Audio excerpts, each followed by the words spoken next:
Welcome to the Keelhauled podcast. I'm your host, Captain Logan, and we've got a lot of Sea of Thieves news to cover today, so tie yourselves to the mast and hold fast. Ahoy there, pirates. I hope you had yourselves a good week and a good weekend. I know I did.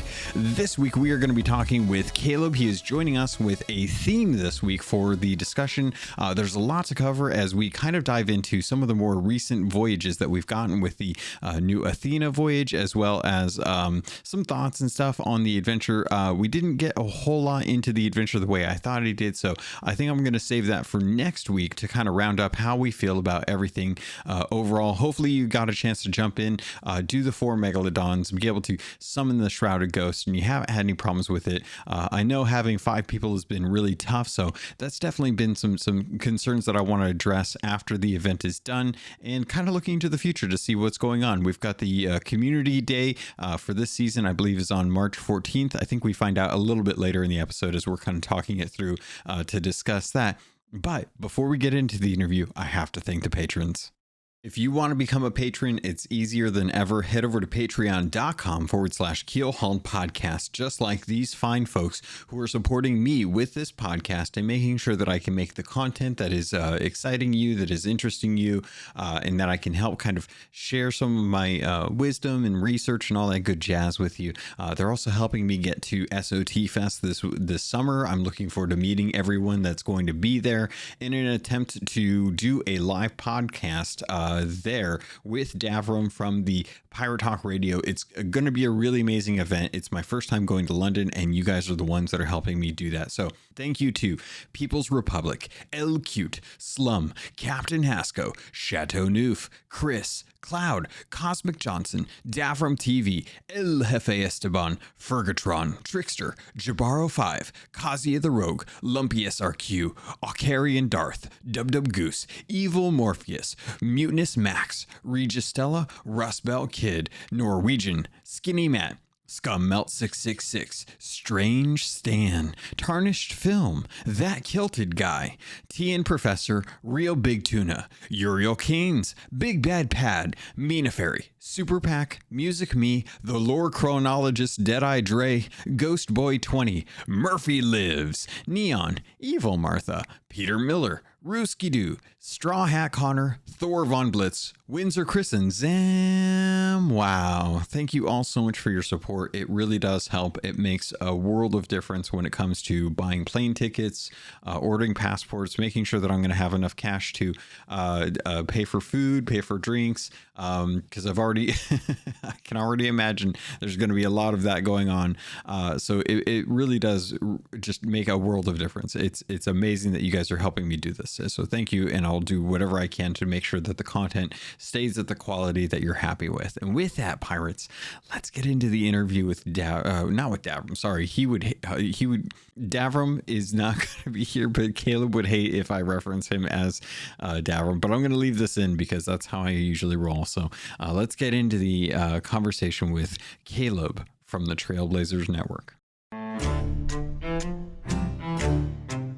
Welcome, everyone, to this week's episode of the Keelhauled podcast. I have with me none other than Caleb.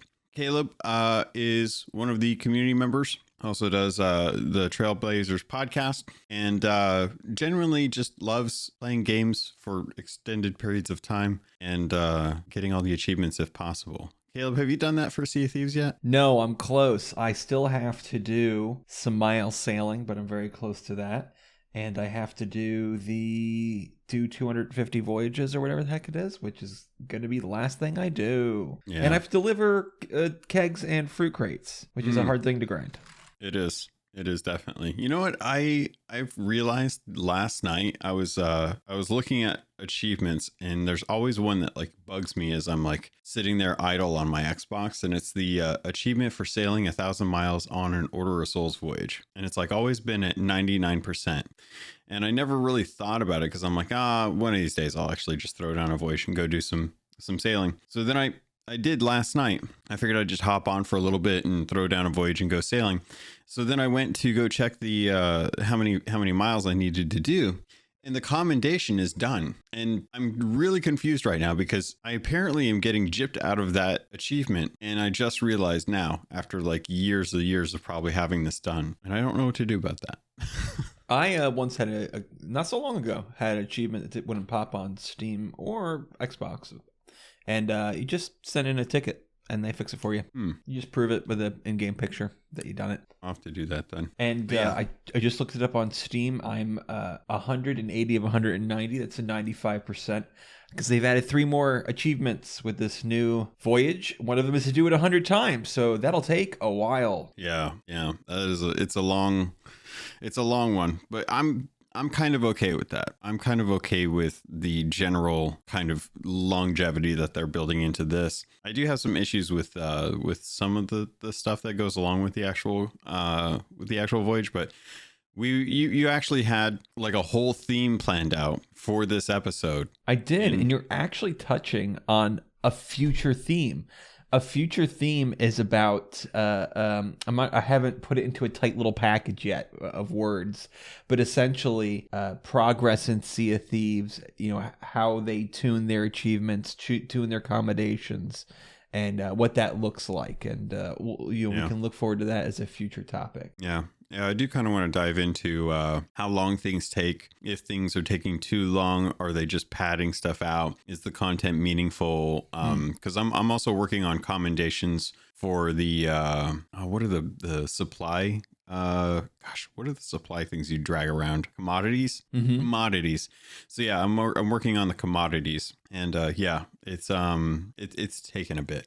But you're lucky because your post commodities patch, in which they more than doubled the crates, so they didn't change the numbers in those combinations. You're actually you'll whiz by it pretty quick once you concentrate on it. That's good. Yeah, that's kind of what I've been doing. Like I'll jump on like a lunch break and take a look wherever I spawn, see what I've got in surplus, and see where I gotta go, and then I'll just buy those. I bet. So what you are is when Rare looks at stats to see, what are players engaging in? What are the stories they're making? They'll see that like, oh, somebody's still doing commodities. And hey, everyone, we found him. It's Logan. He's the only one still doing commodities. That's not true, because you told me the other day, in this little inside baseball, that you were working on commodities because of your current job. It was allowing you to easily sail around and do some easy commodities while you were I don't want to say if you were working or not, but you might have been on a break. So Logan, how dare you say that? When I work, I'm working, and I would never admit in a podcast to not doing work at work. Me either. So how dare you? I don't know who you were talking to, but it couldn't have been me. And second off, there's times I go, I wonder if I have I don't know how to phrase it. How am I struggling with social norms? Because in this case here, what you said wasn't correct. You misremembered something. But does it really matter? Do I have to correct you? Does the truth matter that much? Or should we just move on? What's the social acceptable thing to do here? I don't know the answer to that. Well, if I am wrong, then feel free to correct me. It doesn't matter, though. It matters 0%. I was doing lost shipments. But that means nothing. Do I need to interrupt the podcast to tell you, well, you thought commodities. The answer was lost shipments. You're right. So what's the answer? What's the social norm? Somebody tell me. Oh, wait. I'm asking Sea of Thieves players to tell me social norms. Never mind.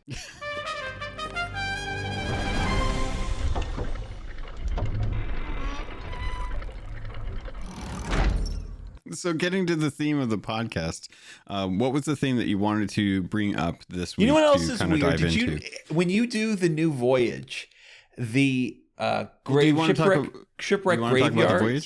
We'll get to it. Don't jump ahead, Logan. Hey, I have a theme here. You're getting off my theme. I'm trying to talk about the theme, and you keep talking about other things. It's very distracting. How dare you? Okay, tell me your theme. No, I'm going to talk about other things real quick. Did you know that in the shipwreck graveyards, they always have, or at least every time I've done it, I've come across exactly one commodity?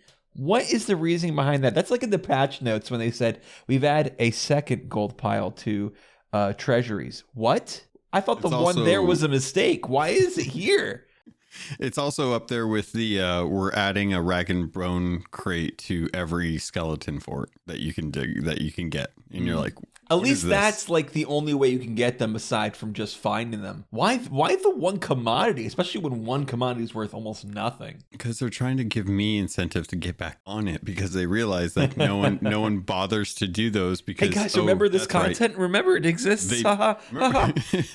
Remember the stuff that was really, really good at the beginning and then we nerfed it to the ground so no Yeah. one does it? I hope you don't think I'm going to do that with this Athena Voyage. Oh, wait, patch notes. Yeah. Oh. Hey, Logan, you're jumping ahead. Can I get to the theme? I've been begging to get to the theme of this episode. Yeah, sure. What Great. did you want to talk about? I want to talk about the balance of activities on the You know, Sea the of thing that Thieves. really bugs me about the Athena Voyage as well, too, is the fact that you can actually like steal the loot at the end and that it's the fault of the geometry and not actually the actual gameplay.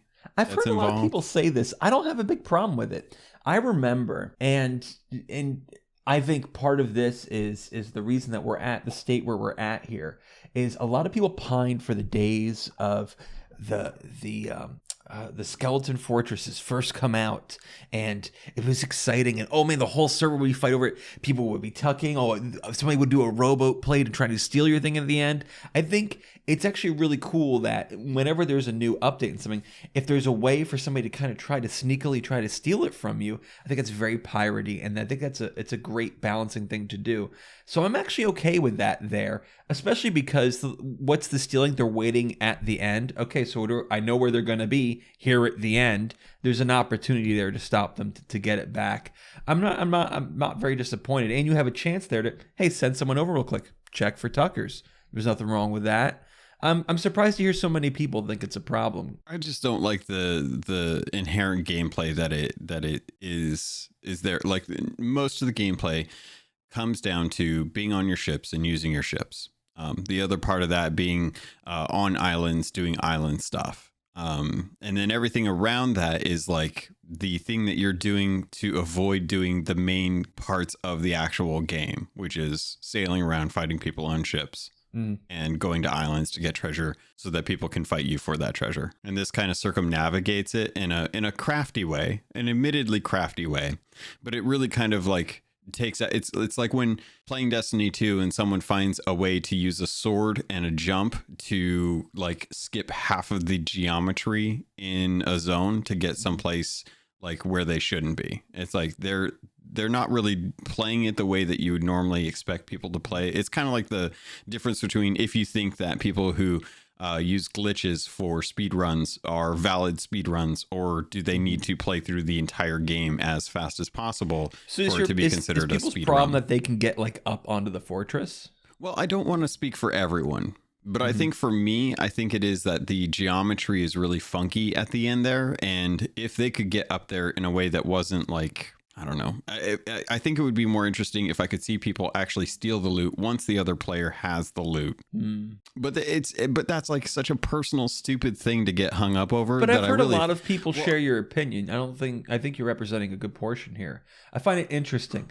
For one, I love that people can get up on the fortress. I wish there was more of a way. You were helping me at one point, going up there and exploring it and seeing all the cool details they added. Hey everyone, there's a new moving object, by the way, that just goes back and forth, a net. We had a barrel in one of the Spanish fortresses. Really cool geometry up there. I actually would like it if, maybe they fix you can kind of walk a weird way up a rock that seems too steep. Add like a designated ladder so that, if you're going to get up there, I'm either going to hear you shoot a cannon or I'm going to see you use this ladder. That's an opportunity there. I think maybe to give a little play back and forth. I think that is kind of the thing. If they designed it so that kind of like with the sea forts have ladders on the outside of those sea forts, so you can kind of sneak up there. And I thought that was really clever. And I'm like, okay, you know what? Rare anticipated this being a play, and they designed accordingly. This is not designed accordingly for that type of play. Sure. Players have just sort of figured it out. It's kind of like when they break emotes to be able to become invisible. It's like Rare didn't intend for that with the emotes. They intended you to use the emotes for what they are. People are abusing the glitches that they found to get access to do something that they weren't originally designed to intend to do. Yeah, I generally love that sort of thing. I think the glitching to invisible is a step over the line. That's obviously something that gives you an unfair advantage. But things like this, some of the most beautiful things in gaming have come out of this sort of players fooling around and coming up with their own things. I mean, tuck plays at all weren't really a big thing till a certain streamer or streamers started doing it, and then it became more commonplace. Things get iterated off by the community. Everyone's going to bring this up, sword dashing, not intended, but people did it, loved it, and it's been embraced in the game. If you I think the I difference can't think of other things. between I have plenty of things like in Halo have, players did this. This is now like a prominent feature in the next Halo. But if you could, like, okay, so we'll take Halo for example. Say it's hill control, and there's a spot in the geometry where one of the hills is that you can glitch yourself into. Listen, I get it. To make I get you it. Untargetable. Am I missing something here? Is somebody glitching into the fortress, or are they just getting where anyone can get with a cannon shot? They can, but if they don't have a cannon, because they don't have a ship, because they didn't use a ship to get to there. Well, if that's the problem, I can see some. I can give some validity to that concern, and I think my solution would be to embrace it, add the ladder instead of to, I don't know, put up invisible walls and stop it altogether. I don't think that's the solution at all. That's what it is. That's what it is right there. It's the expected versus the unexpected. Most people don't expect that geometry to be able to be scaled, but if you put a ladder there, then people can expect it and then work into their mindset like there is a possibility someone could sneak up here if I don't pay attention to that. Interesting. But if people don't know about that glitch or that abuse of the geometry, then they're going to be very confused why people were able to get up there. Right. And they're going to start putting in reports like people are hacking. It's like this is slightly different, but it's similar. Shooting through the ship. People didn't expect it. If it was communicated, maybe it could have stayed, but it wasn't. Yeah. It's a little different because that's literally going through geometry. But anyway, what we're talking about is a Voyage, which is one of the two major ways activities are balanced on the Sea of Thieves, which is I want this topic to be about, the topic I'm bringing to you, offering humbly before you. World events and voyages seem to be like two of the big ways that we are divvying up the activities on the Sea of Thieves. I don't know about you, but when I play, I have to pick a certain task or tasks. Otherwise, I can get distracted by a million things along the way to doing what I'm going to doing.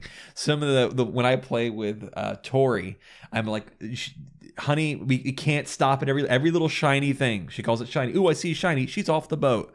I'm like, I'm not going to stop. I'm not anchoring the boat unless it's a weeping chest. Then I will anchor and go back for it. But the point is, there's so many little things that pop up, and then there's emergent things. Oh, a megalodon spawns or whatever the heck happens that you go, oh, maybe I'll go deviate. There's a lot of things to do in this game. Recently, I grinded the legendary hunter of the Sea of Thieves, which is getting every combination for the hunter's call. And there was a day where I went out to go fishing, and the entire X amount of hours I played, I didn't do one little bit of fishing because thing after thing after thing came up that I'm like, oh, I do need to do that. Oh, I want to do that. Oh, I know I have a friend that wants to get that. There's so many things to do in this game, and the way they distribute it, I think, could be an interesting topic of conversation. Well, so that is kind of an interesting approach that you bring to this, because genuinely when I jump on, it really kind of depends on who I'm playing with and where the priorities lie. Beginning of the month, probably going to work on whatever the new content is. Once the new content's done, then I'll usually start working on like ledger positions. And then after that, once I've kind of secured ledger positions, that's when I'll kind of just focus on commendations. And unless it's like, bringing in someone new to the game where they haven't gotten a chance to go check out the Tall Tales, I'll kind of just do that. Today, I think I sailed a little bit around before we started recording because I didn't have enough time to really, and this is a bigger issue, but I didn't really have enough time to really kind of commit to jumping on 2 galleons with the Keelhauled community to run around and do stuff, because I only had like a few hours. And the fact that I can say I only have a few hours and I can't justify jumping on to sail like a long voyage is insane to think about that, given the other games that I play. But so I hopped on in, I went and I started off doing... arena match is only 15 minutes. You could just jump in and wait. No, it wasn't. It was like a half hour for one match plus the wait time in the lobbies. So I was just kind of hopping around doing some commodities, and then I sailed by a Reaper's Bounty, and I was like, you know what? I haven't turned one of these in a while. So I went, turned in my commodities, swapped over to Reapers, and then sailed over to Reapers, doing little things here and there to kind of get some value on my rank before I turned in the actual chest. And sometimes I feel like those are some of the nice moments, like the other night, just kind of going out and thinking, okay, well, there's a ship over here, they're going over there. I don't want to be in that area because I'm solo and I can't watch the horizon the whole time. Oh, look, there's an abandoned sea fort over by Golden Sands Outpost that no one's going to be around unless they need to come to Mermaid's Hideaway or Crescent Isle or something. So that was a safe play. And it totally changes depending on like where the other ships are, how busy is the server, are there Reapers, am I sailing with people that need to do stuff? And I think for me, the world events always kind of fall into the, do we need to do this to do something to get our rank up, or is there something going on right now where we need to get as much gold as possible? Like a Golden Glory weekend is probably the best thing. But I definitely feel like there's a lack of interest with the trade companies and the standard voyages that we have right now. Yes, I wholeheartly agree. You took the words out of my mouth that I've been waiting to interrupt you with. That's especially the basic ones. Like I can't remember the last time I went, I know what I want to do. I want to go do an X marks the spot. Let me buy the Voyage. The only time you'll see me doing X marks the spot if it's a part of a different thing. Oh, I killed a captain, or if it's part of an Athena quest or something. Those basic ones, which I would say probably were like the initial drive of activities on the Sea of Thieves back when the game first came out. You know, here are the things to do. Buy the Voyage, go do it. Have really fallen to the wayside. And you see Rare like trying to address this by picking it up and giving new voyages. Even if they were a lot of fun, you've had this for 3 years. You're getting a little tired of it. Let's introduce a new voyage. And you know what? Hey, it's been 3 years. We're 3 years better developers, and we 3 years better know this game. The voyage is a little more interesting now, isn't it? Now that you have a vault to do. We've got vaults. We got the ghost ships for the Order of Souls.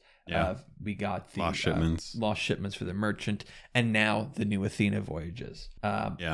So and even before then there was the Thieves Haven run. So I mean, each has 3 except for merchant, which now has 4 with cargo. So they're trying to bolster it. It does leave the very initial voyages sort of in the wind a little bit. Maybe if you're really accommodation grinding, there may be a reason to do them. Still not for gold hoarders, I'd say, because you'll just find chests otherwise. But merchant and Order Souls, certainly. You maybe there's room here to readdress those, to go back and go, what can we do to tighten these up? Maybe I don't know. I'm throwing this out here. Are you a level 50 or a level 75 gold hoarder? Then you know what? You're not going to be able to dig up Marauders' chests anymore. They're all captain's chests or different, or something better than. You're not going to be able to dig up a Marauders' chest anymore and waste your time. I don't know. Yeah. I don't even think that would get me to keep going back to it. They had balanced it in the past when they back and I want to say that this was during the first year, because that's when it felt like it was the most important, because that was what we had to do. But I do remember that they did go in at one point and base it off of reputation, and that they adjusted the loot pool for the higher reputation voyages, so that you wouldn't, because when we were doing like Gold Hoarder missions and X marks the spots and stuff, we'd go out there and we'd be like, grinding between 45 and 50, and we'd start getting like these castaway chests and these seafarers that we're digging up, and we're like, Rare, this is like, this isn't going to move the bar at all for this. Like, it's a serious balance issue. But one of the questions that I wanted to pose to you, and I think it's in a problem that we have, where we've been playing for so long that we tend to forget that we're not the only people on the seas. And how do we make sure that this game is approachable from day one pirates who are getting those very easy, very kind of low caliber gold hoarder, Order of Souls, and merchant missions? Because speaking with the commodities, those are all tied behind the emissary, and the emissary is locked behind a rank. Same thing with the some of the other voyages. As far as I remember, some of them are actually tied to reputation rank. So you won't even be experiencing those until you've actually earned a certain amount. The problem that I have is that those compared to the excitement of doing a world event is vastly different. Yes. Even as a max level Order of Souls, find a skeleton ship or do literally any world event, and you're going to get way better skulls than your RNG skulls are going to drop, and it's going to take less time and less sailing. When you're a new player and you boot up the game goes, hey, here's how to do a voyage. Go get this default voyage from the gold hoarders, go dig up a chest, come back. Hey, now you know how to do voyages. Because this thing is so important to do, isn't it? And they don't tell you nothing about world events or other activities. When in truth, any new player, if I had them under my wing, the last thing I would tell them to do is, go grab a gold hoarder thing. Especially because the lower, as you were saying, the lower grade you are with the reputation, the worse you're going to get out of it. You're going to be leveling up so slow. It's like, no, go do a fort with some friends, and you're going to get way better loot than you would ever get on your voyage. You're going to boost up your rep way faster, and you're not punished for being low level. The level doesn't scale down. The loot doesn't scale down to your level. I think, that's maybe another thing that's to be addressed. Get rid of are you level 1? Then you're going to dig up castaways. Then they have no reason to ever get to it. Do literally anything else in the Sea of Thieves. Find one mermaid statue. You're going to do better to doing 4 of those voyages. It's bad. It's bad. But and this is kind of where I want to push back, not because I don't disagree with you, but just because I want to try and be inclusive with the perspectives that we're talking about. I do feel like that if you are just getting on the seas, you're not going to even understand like the boat. You're going to forget where the planks are compared to the food. And if the highest level of difficulty that you have to come across is an emergent skeleton captain while you're working on a low level gold hoarder, then that's probably going to be enough for you. You may even die to that skeleton captain if you're not careful. Let alone having to deal with phantoms and ocean crawlers and emergent ships and stuff. And I'm like, man, I don't know how players coming to the game without any knowledge of how to sail or how to go to islands or even how to, look at their map and tell what map that is. I mean, there's Pirate Legends that can't even tell what maps they have. Right.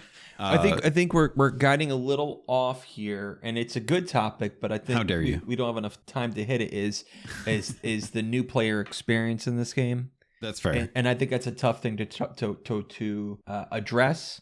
For me, my quick 2 cents are, and I know this is awful advice in some ways, is get somebody who enjoys the game to play it with you and to show you the ropes. A lot of games, especially like big MMOs. I don't know what you would call Destiny, but those kind of games. It's an MMO. You need somebody to hold your hand through it. And I think this game is no different. And the most fun you'll have is when you have friends to play it with. I say this. I was just listening to a podcast, the Citadel Cafe with Joel Duncan, and Brockett Vola was on it. And they were talking about games that influenced them as kids. And they were talking about things that were making me very envious about, like, we would play StarCraft and we would have LAN parties in my dorm. Or all my friends would get together. Boy, do I remember Smash 64 because all my friends would play it so much. That wasn't me when I was younger. I played StarCraft, but I played it by myself. I played many, many games. The vast majority of my games were by myself. The few games I played with anyone else was my brother. Our age difference varied. It was pretty significant, so that time was short.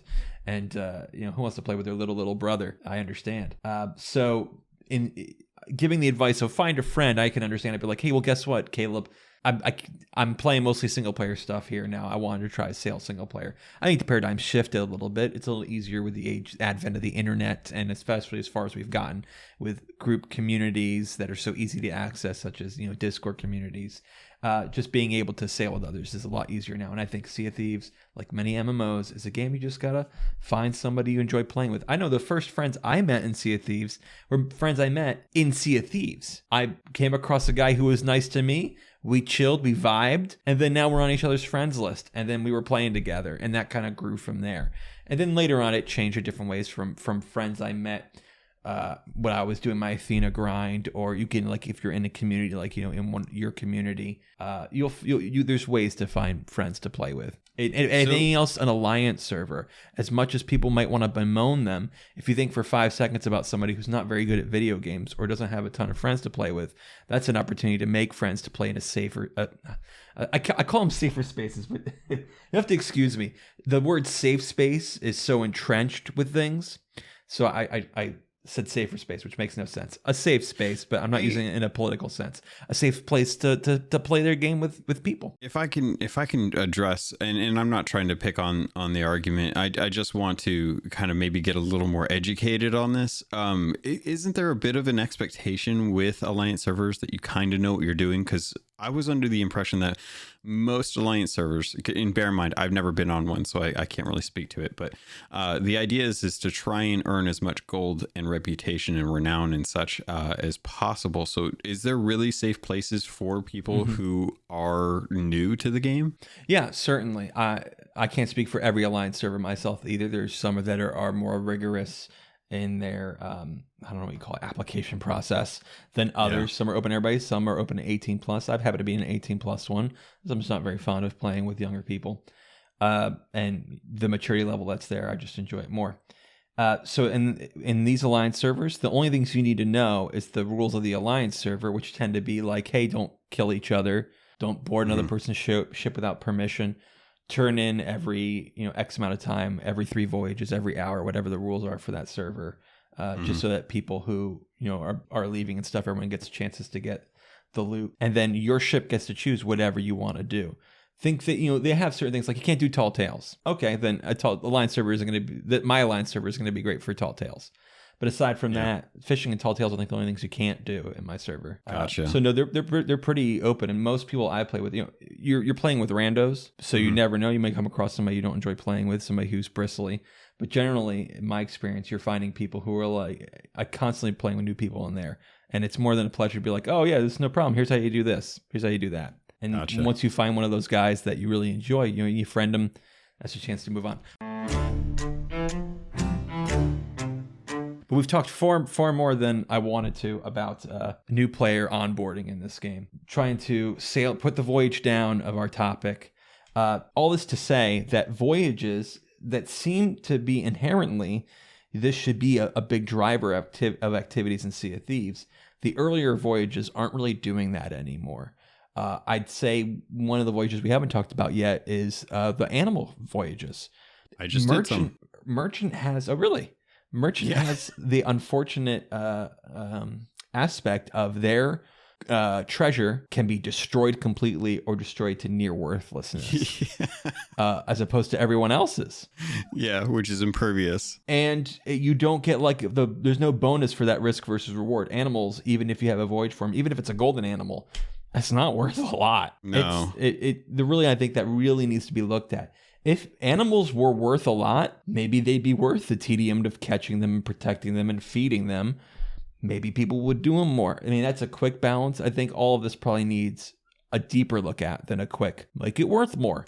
But the merchant one is definitely something that needs to be looked at. Yeah. And I think did we talk about this, about the idea of making a merchant voyage where the crates, like once you put an animal in a crate, it becomes immune to death. It can't die, but it can still take damage. No. Okay. I remember I had this conversation with someone on the podcast earlier, and forgive me for whoever it was that we talked about it, but the idea was basically if you put an animal in a cage, then you can't damage the animal. And then the argument was or the red flag that came up as a result of that is people would start lining their boats with animals in cages so they never took damage from ships. And I thought that was a great retort.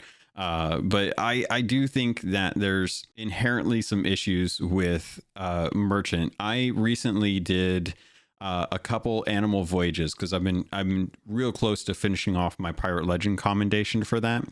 And one of the only ways you can do that is if you just toss out the animal voyage and go work on that. Well, the problem that I ran into is the islands are just so absolutely populated with enemies at this point that when I go to try and like get an actual, I think it was like a red speckled chicken, a black pig, and a black snake. I got the black snake. But the problem that I ran into it was I dropped it on a rowboat, and the rowboat was pushed out into sea, and a phantom spawned up on the island and was using a blunderbuss against me. Well, one of the shots, by the time I got back to the boat, or back to my boat with the rowboat and the snake, one of the shots had actually killed the black snake. No. Because of one of the random pellets. Oof. And at that point, I then had to go and hunt down another black snake.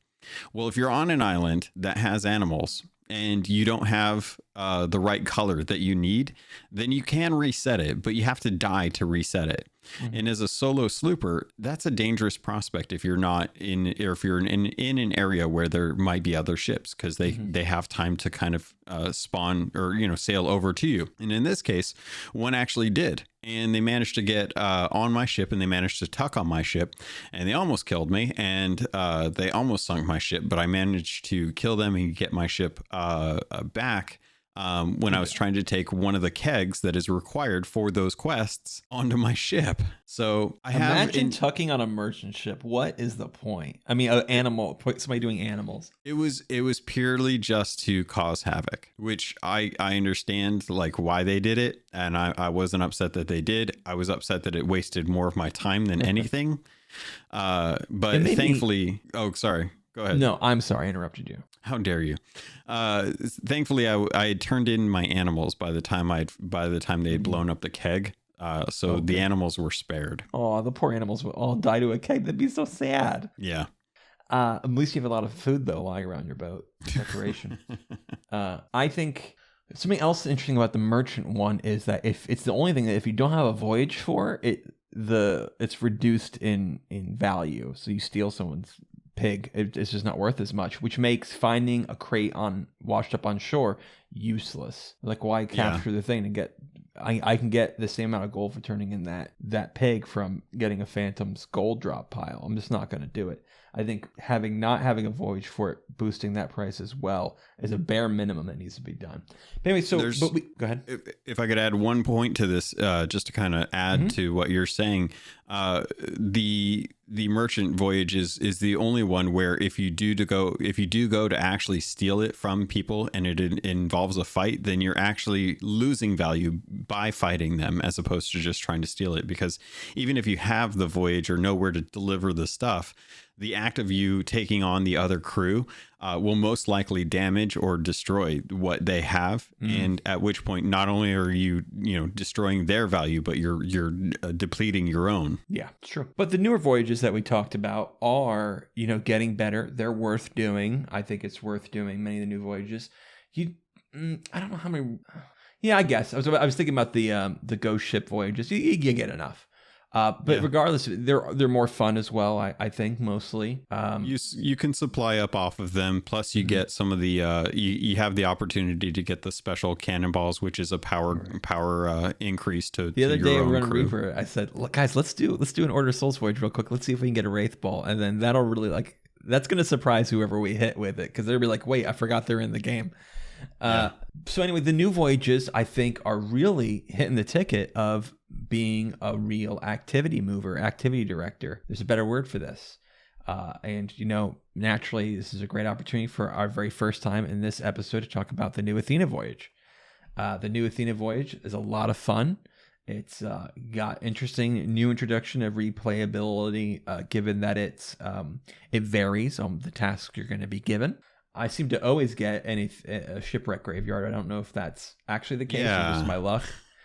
I wonder if it has to do with the number of shipwrecks that are spawned on a server, if that's like a default. But I have not gotten a chance to do too many other things than the shipwreck graveyard. I wonder if you can get wreckers at shipwreck graveyard, because you can't get wreckers at a lost shipments shipwreck. Well, as we found out, thanks to the Mea Culpa voyage that you get when there's lost data, and they give you one of those apology voyages, While it's gold hoarder, it doesn't actually count for miles. So I can't imagine that they would have tagged the shipwreck graveyards as something that would count towards wreckers, because that just doesn't seem super like it. Big. It makes sense. I don't think they would have put the thought in for that. Them thinking about Hunter's Call, haha, I'm kidding myself. But the new Athena Voyage, interesting, fun. The artifact of legendary hunger is adorable. And as the meme goes, if anything were to happen to it, I would kill everyone in this room and then myself. It's adorable. Yep. It's the best thing ever, and I want it to just float around and follow me. Yeah, it's great. It's a really, really fun little thing that they added, and I'm glad that they added new versions of Athena loot. I am bummed out that they still haven't gone back, and I think this is kind of touching on a little bit of the voyage topic versus like the world event.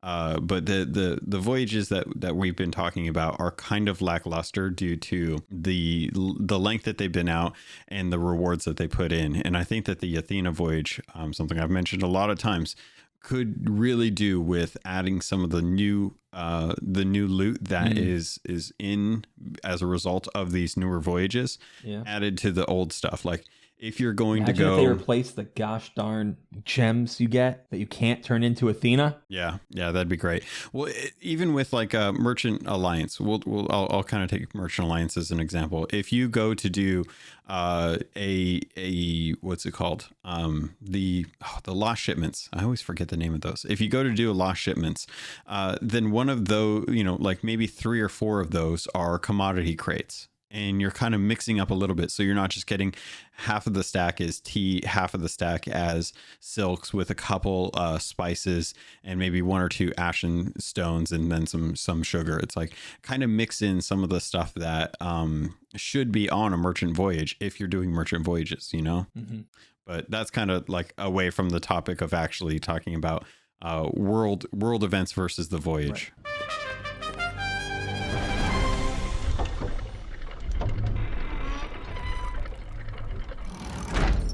So the Athena Voyage, it's I'd say that the replayability, they did 2 steps forward, 1 step back. Cool that you can replay it.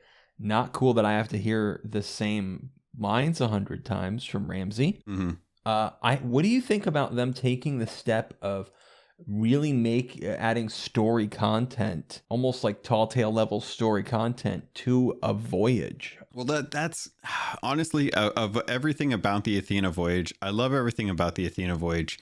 And I know that it's been said from Mike Chapman that these are intended to be moments in time, kind of like with a Tall Tale. But I do kind of rub up against the fact that with these being a moment in time, I'm worried about the contextual relevance that they'll have in a year's time when we're far past this story.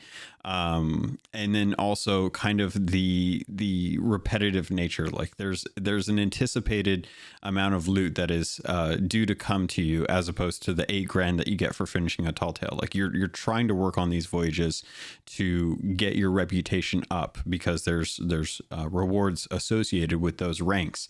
So when it comes to this being a half of a Tall Tale, kind of half of a voyage, I think it really does a great job of driving engagement and interest with something that is effectively just going around finding some things here and then going around and shooting some things here, and then eventually culminating into this really epic event at the end where you get a really nice payout. I just don't know how I feel, and I won't know how I feel until we get further down the line when I've had to do 100 of these. And am I going to be as sick of doing these after 100 as I was when they required me to do the Art of the Trickster for 5 times for the Tall Tales, or I was the thinking Shroud. of how many times I had to do the Thieves Haven voyage. Yes, yeah, the Thieves Haven voyage is very fun voyage to do when it started, but now I really don't want to do them again because I did so many. So I guess a question for you then is, do you think that if they had story tied to that voyage that was kind of like, narrative that was being told as you were going between islands and islands, would that have impacted your eventual feel of it? I don't think that the narrative adds to the replayability. I think the narrative, if anything, takes away from it. This repeated narrative, I just don't need to see it over and over again. It's a little weird to have story tied to a voyage. I think all the activities are fun to do. We're talking about the skin of the voyage, really. The voyage is fine and fun. It's the skin of why am I doing it, which in the end is the least relevant thing when it comes to gameplay. But still, it's a little weird. Suspension of disbelief. If I do a tall tale over again, I know that I did it, it happened in the story, and now I'm choosing to do it again. All right, I understand that's right. A voyage is meant to be taken up as many times as you want. That's meant to be redone. So it makes less sense that the same, thing is happening. Yeah. And it's tough because I think the overall desire for this was that they wanted this to be a living game. They wanted this to be something where you're experiencing the story as you're kind of going out and doing normal voyages. You're not just like taking the tall tales, because I will admit doing tall tales does kind of detract away from the amount of gold that you would typically earn. Because you're purposefully going to do something that is intended to be a narrative. Whereas this is trying to at least tie in some of the narrative that would have normally have been just a tall tale. People would have done it the required amount of times to get the commendations done and then probably never gone back to do those.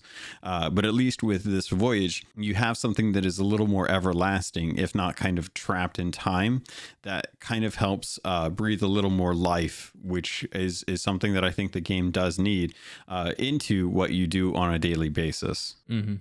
I think I'm looking at my notes deciding what the next thing I need to say is. I think they showed that they didn't learn a lesson. They took away Flameheart from the sky because he was repetitive. People found it annoying. I've said it before, I'll say it again, do ghost ship voyages and you'll be begging to have Flameheart talk to you because it gets boring without him going, another hit. You'll miss them. They didn't learn it because now Lorena is shouting at me. And as we just said, I hear the same lines from the pirate lore when doing those voyages. Come on, guys. Learn your lessons. It's annoying being shouted at the same thing over and over again, especially when you are just going by, which is the case with Lorena. You can't avoid her. Yeah, I do think that the general sentiment that many of us have kind of come to is if you have a bilge rat adventure, then yeah, you definitely need to get yelled at.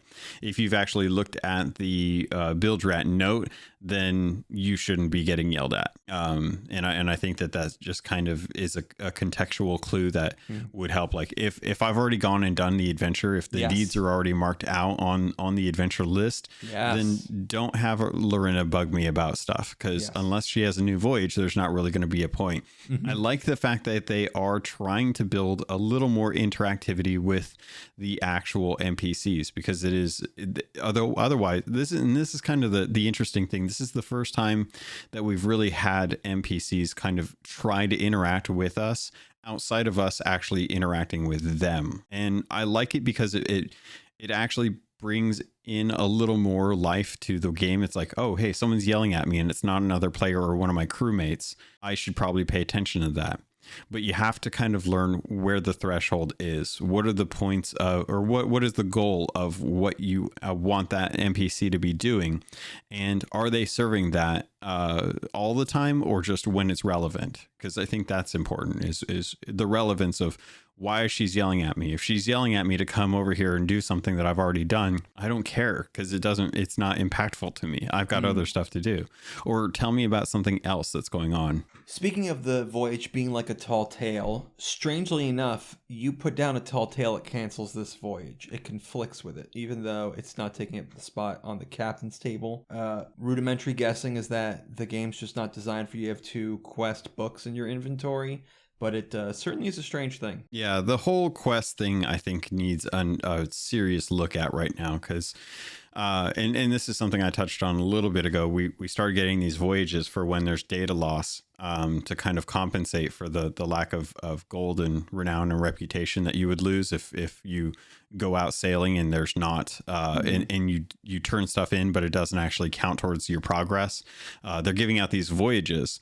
And these voyages are unique. They don't override a Gilded voyage that you may have from like the holidays, but they also take up a voyage slot as well too. So there's some serious limitations with how many voyages you can have, how many tall tales you can be on, and with this voyage counting as a tall tale in a sense, because you can't obviously go do a tall tale. If you're working on this and you've got a fair amount of loot on your ship, you can't go drop down a tall tale to go into the shroud breaker to get away from someone. You will lose that voyage. Yes, and also, I have a couple. I'm often doing a tall tale because I've got checkpoints that give me tall tale cosmetics to get the lantern, to get the Morningstar set. Morningstar set, things like this. I can't put them down for that. Yeah. There's an inherent design with the way the voyages and the way that the tall tales are right now that is kind of showing its restrictions and its limitations. And I think that's kind of the problem with where we're at right now is we're getting these really cool voyages, but and this kind of ties all the way back to the first year when I was hopeful for when the Forsaken Shores was coming out. There was the idea that I always wanted to be able to work on 2 voyages at once. I wanted to have skeletons down, but I also wanted to go and dig up treasure chests as well. So the idea was if I'm going to be out and about, I would love to, worry about killing some skeletons, but also then dig up some treasure. Cause that's kind of like what they have in game. But the point is like when you dig up a treasure chest, a bunch of skeletons pop up and they're like, oh, hey, don't take our treasure, but you don't get any reward for them. Mm-hmm. And I've always wanted to be able to have multiple voyages. And this is something that now looking at this, it's clear that the tall tales were an attempt to allow you to have down a voyage for mileage and if you wanted to get distracted, but also have a tall tale. Cargo crates were kind of the thing that came out during Forsaken Shores. By the way, was something I almost never did. What's that? Do a voyage while you're working on a tall tale.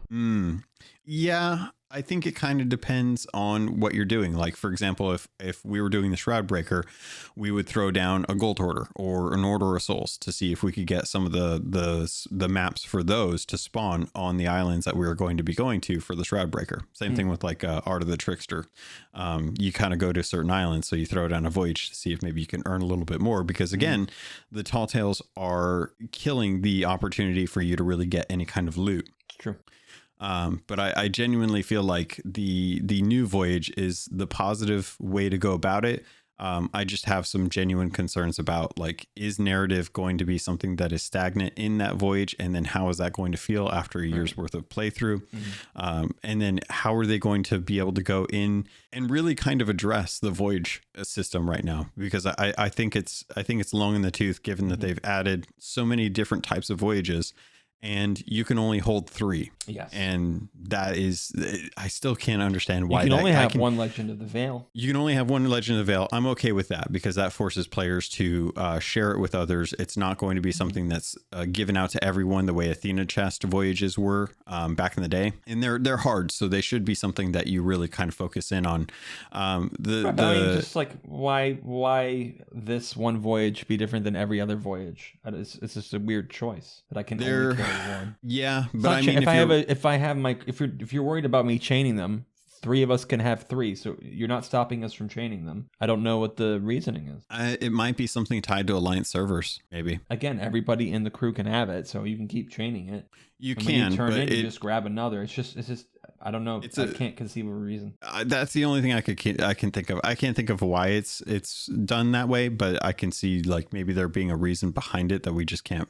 We may not have this. I mean, it could also be that they are trying to limit how many people are spawning these because they're so intensive on the server. Like they've talked about how they need to balance being able to have 6 of these up at the same time. So maybe limiting the number of voyages kind of helps with the natural amount of server load that the servers take. They don't want people. So some voyages are locked, as you said earlier, until you reach a certain level in the reputation of that trading company. Do you think that the Legend of the Veil voyage should be locked to Athena 20s or Athena 10s? Yes. Okay. Well, no, I take that back. Because genuinely doing the other voyages is so bad that I would much rather everyone. No, I genuinely feel that way. I really don't feel like the Athena voyages are fun to do. I don't think they're fun. If I have to do them, I'll go do them out in the roar where I can use the geysers to kill the skeletons. I agree.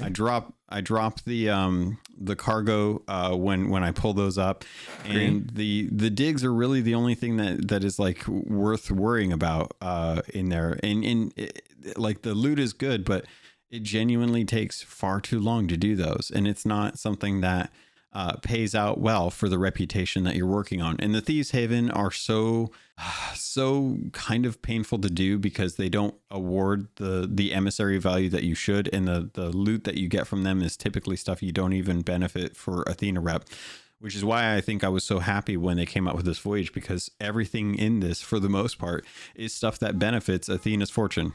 We did talk about earlier about them nerfing commodities into the ground. I suspect, and I was surprised the recent patch didn't nerf how quickly it gives you Athena 5. I would expect that the Voyage still gives you Athena 5 at the end, but the fact that 1 gen gets you to 4, I thought they were going to nerf that. Yeah, I haven't gotten to do one yet after the patch, so I haven't gotten to test that out in a galleon. They didn't change it. Okay, that's kind of what I was hoping. I was hoping that they would keep the amount of emissary grade high, because I like being able to do half of one of these Veil voyages, and then if a Fort of Fortune pops up, it's like, oh, well, obviously I'm going to go do the Fort of Fortune, because that's just going to be a much better value for my time, and it probably will be a lot more entertaining to do, given like it's usually a center point for people to go do stuff.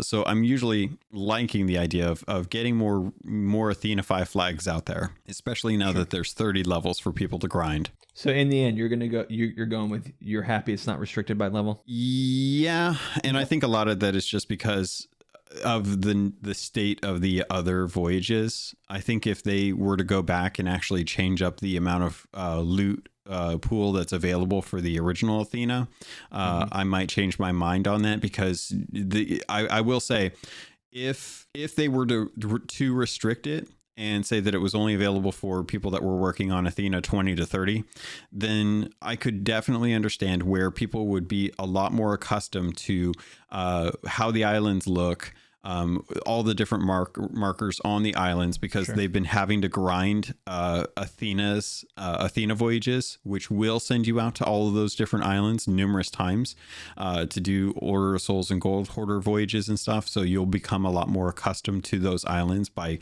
doing the old version. And then once you have that knowledge, that actually helps make the grind from 20 to 30 easier, because at least you know the islands well enough to be able to tell like where things are and what's right, what's wrong. Otherwise, you end up on Reddit asking people like, what is this voyage? And it's like, bro, how long you been Pirate Legend? Come on. Sure.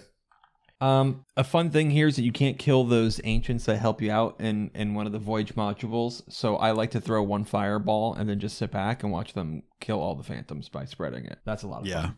Yeah, that is pretty funny. Nice that they're using the extra space, the edges of the map, or what used to be the edges of the map. Now that they've expanded the map, we haven't really seen that use except for Tall Tale, the Pirate's Life Tall Tales. So good. We're getting a little more used to the expanded map edges. It's interesting that they did that so early and never really gave us an explanation as to why the shroud had receded so much. But the fact that it's been giving them the opportunity to utilize that space, it does kind of make me wonder what the heck is going on with the big Disney temple out on the north in the Shores of Plenty, though. Because if everything else is able to be phased in as part of a voyage, why is that temple still out there? Like, it's so bizarre to me that that's something that is still just kind of out there on its own. It is interesting. You've brought up a great point that physical interactable geometry is spawned in with this quest, which really begs the question, can we retroactively do that to things like you talked about way long ago, those portals, stones, portal rock formations?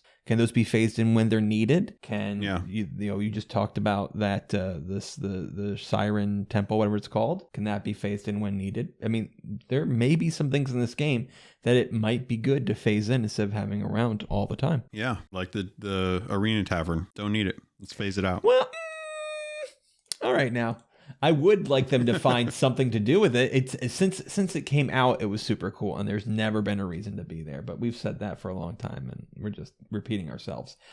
It's cool that in the shipwreck graveyards we see chromatic hulls, which we've only kind of seen with arena ships.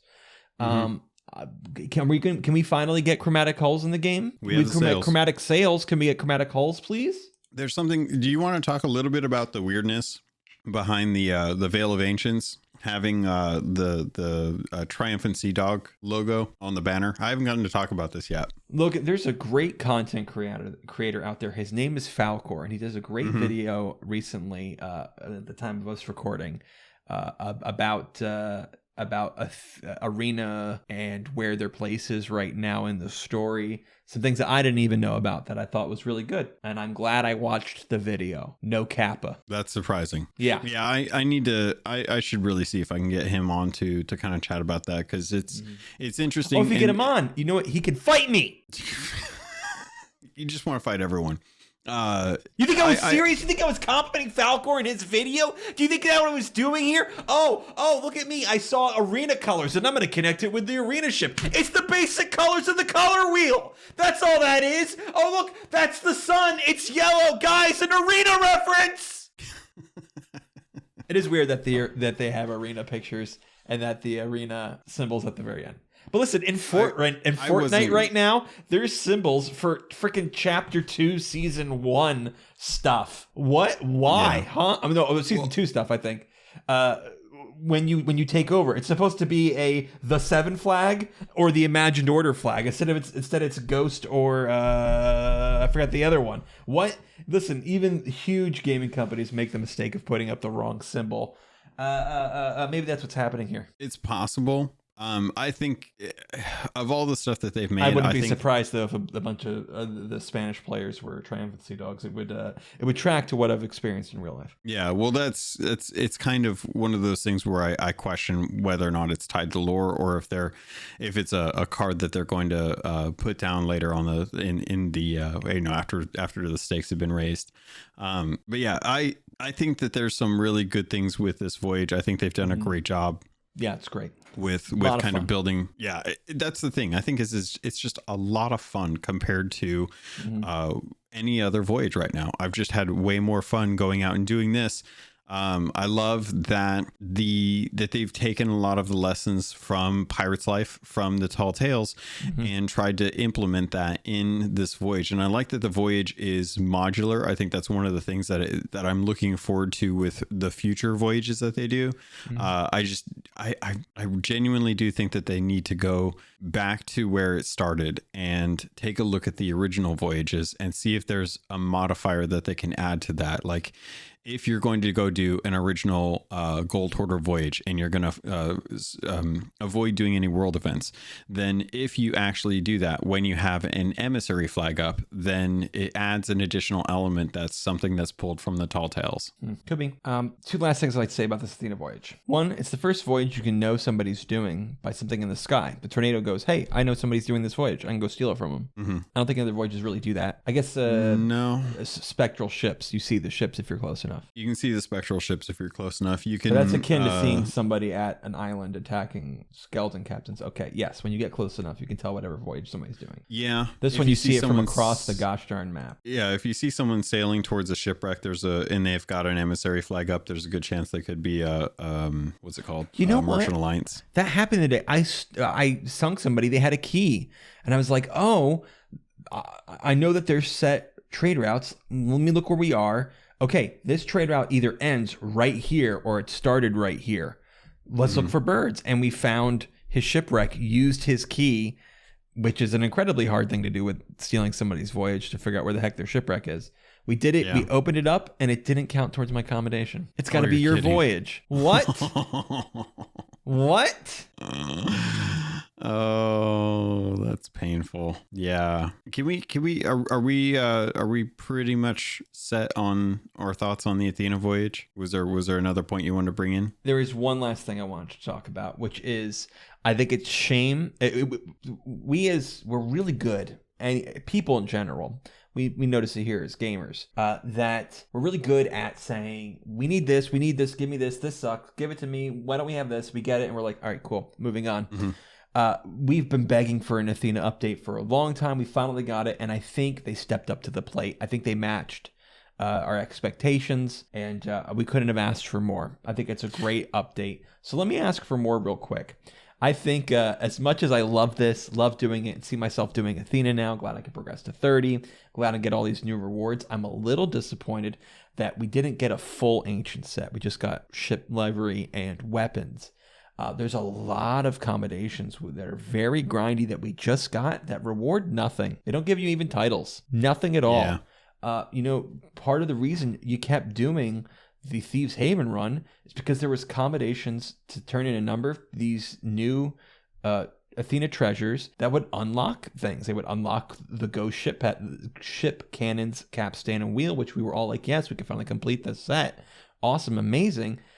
Here also the pirate legend cannon, capstan, and wheels as well too. It was tied to the Thieves Haven. Absolutely not. Wasn't? I love you. Hey, remember we were talking about earlier about correcting? Does it matter? This one matters. No. The cannon is sinking 1,000 ships. The wheel is doing. Oh, you're right. 10 okay. Athena voyages, God, and the capstan is sailing 1,000 miles. You're right. Yeah, that's right. It was the ghost stuff. God. I think I blanked that out of my memory, to be honest. Ahoy there, pirates. This is the ad for this episode, and I did want to let you know if you wanted to avoid these and just get a regular filler, you can head over to the Patreon. There's a special feed just for patrons that get the ad-free version. If you want to keep listening, though, I can't say I blame you, because this week I want to let you know about Loot Crate and getting 15% off of most crates and crate subscriptions when you use the link and code RobotsRadio in the show notes. Also, you can head over to audiobooks.com, get your first 3 audiobooks for free, and that can include any 2 VIP books, or use the affiliate link for Green Man Gaming. If you're a PC gamer or you'd like to save money on games, it's one of the benefits of being a PC gamer. Head over to Green Man Gaming. You can get codes for Steam, Epic, any of the different stores that they have deals going on. They have deals going on all the time, and if you plan on buying there, please consider using our affiliate link. All of that goes straight to me through the network. Thank you all so much for everything that you do to support this podcast. It means the world to me, and I continue to try and improve the quality and content for you. With that, pirates, let's get back to the show.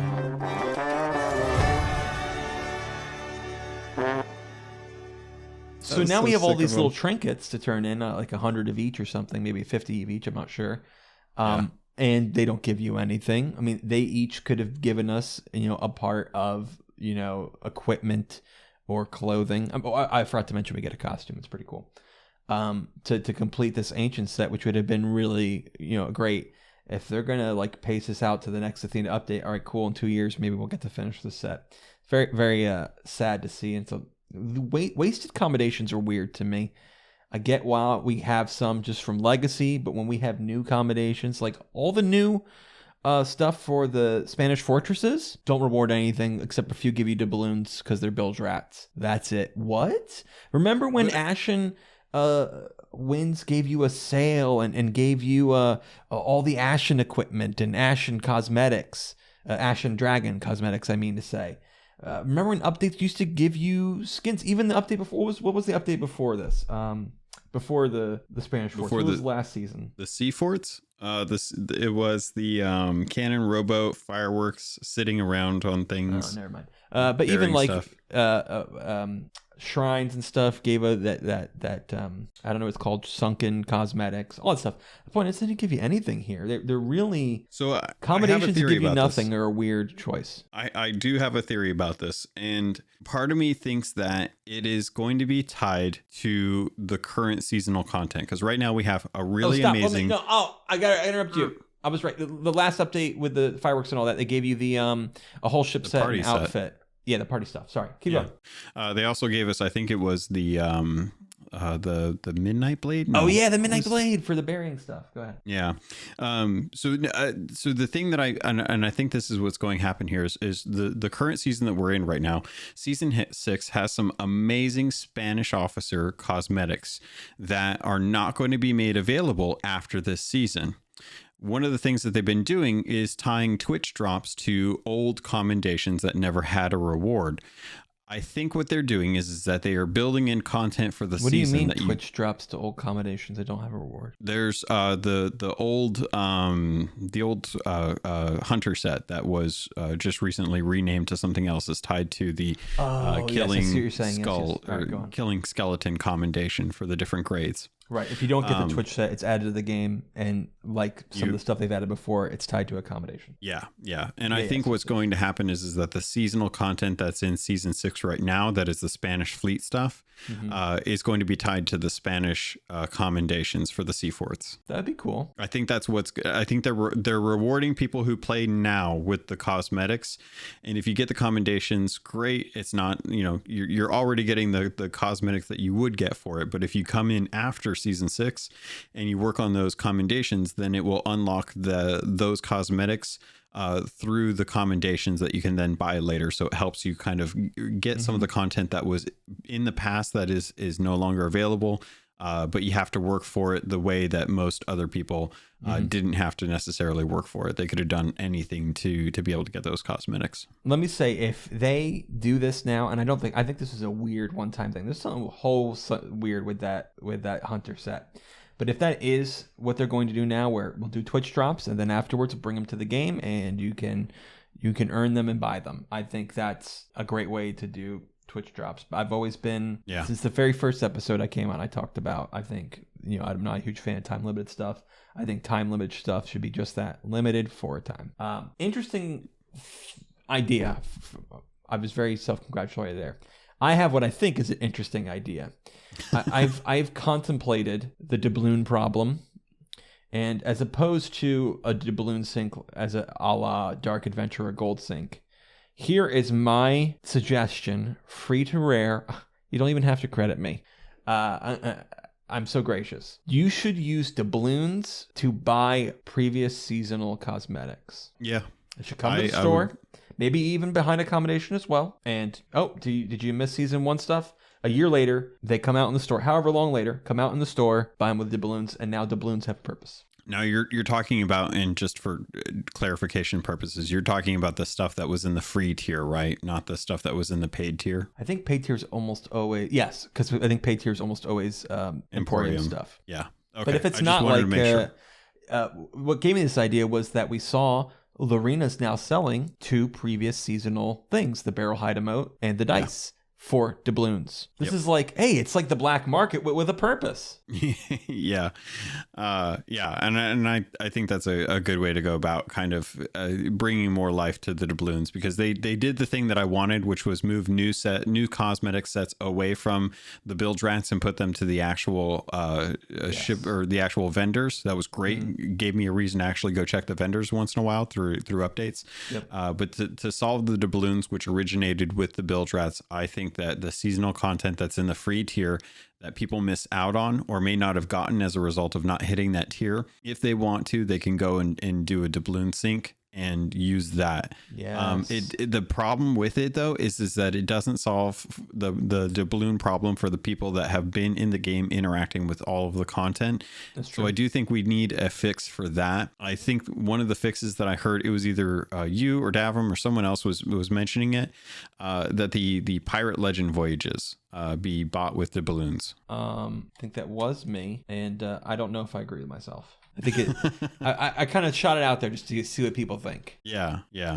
I think it's interesting. I think it depends on the cost, obviously, but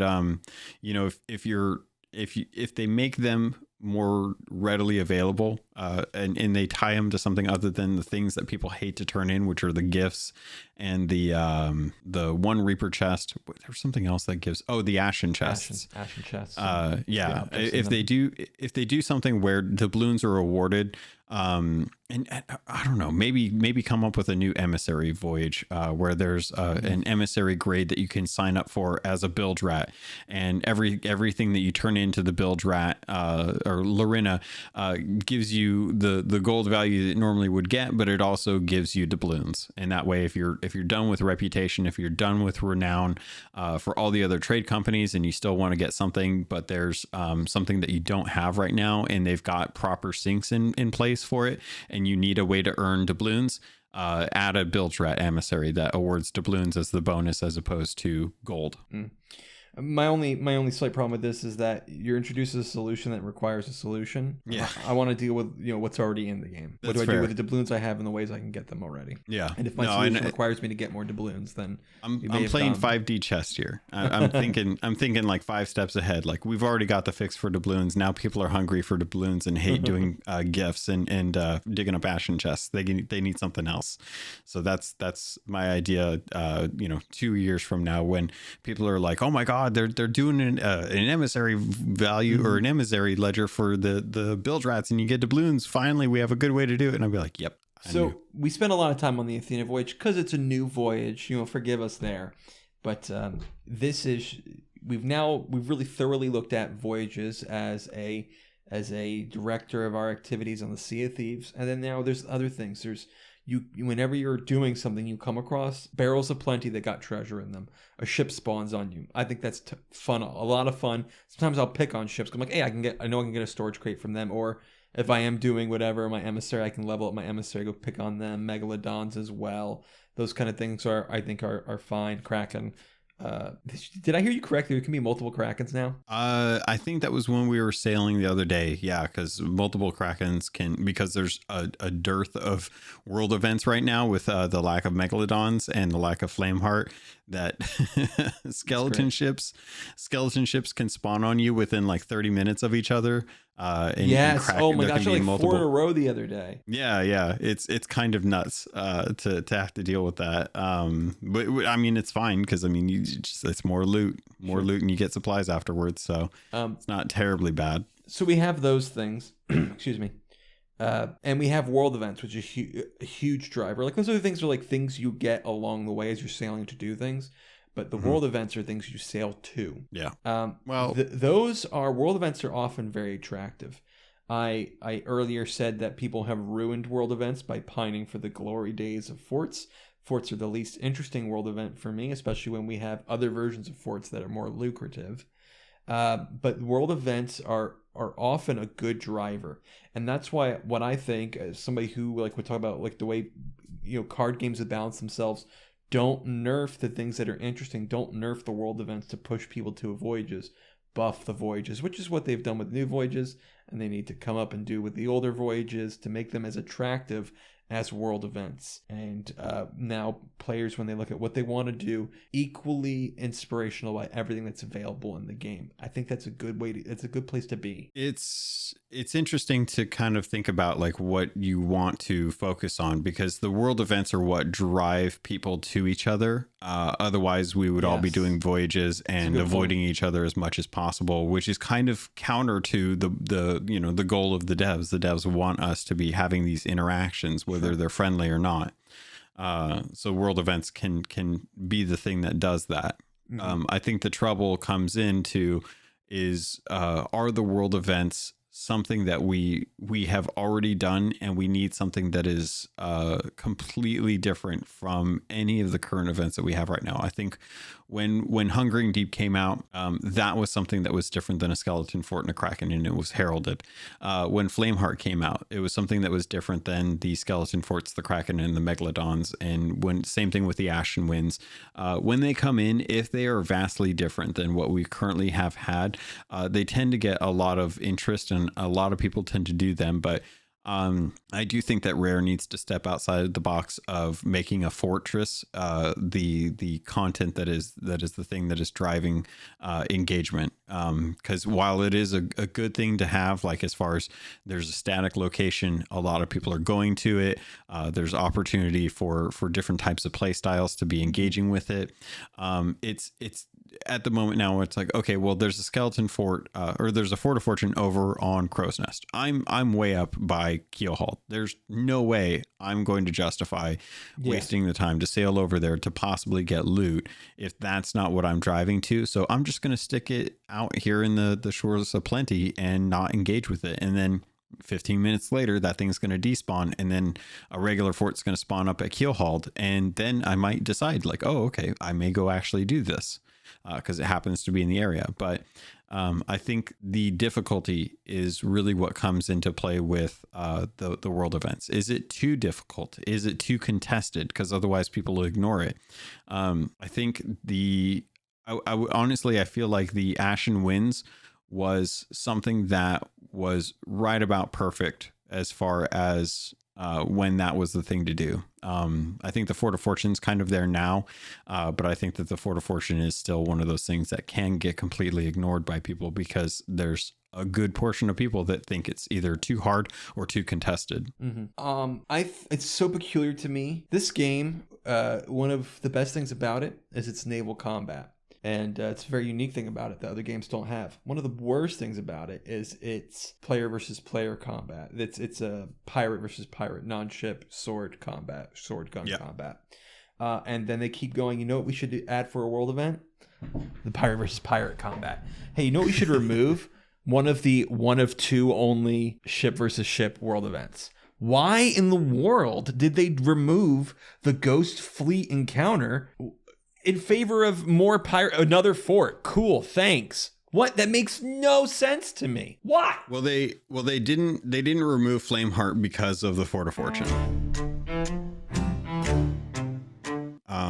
They removed Flameheart. I'm talking about the new Spanish fortresses. The same update after we lost Flameheart, we got Spanish fortresses. Yes. I think a lot of that comes down to performance. They had to bring in whole new sea forts into the world, and then they had to account for the Veil Voyage. Naval combat's the fun thing in this game. Stop taking that away from me and giving me more pirate versus pirate combat.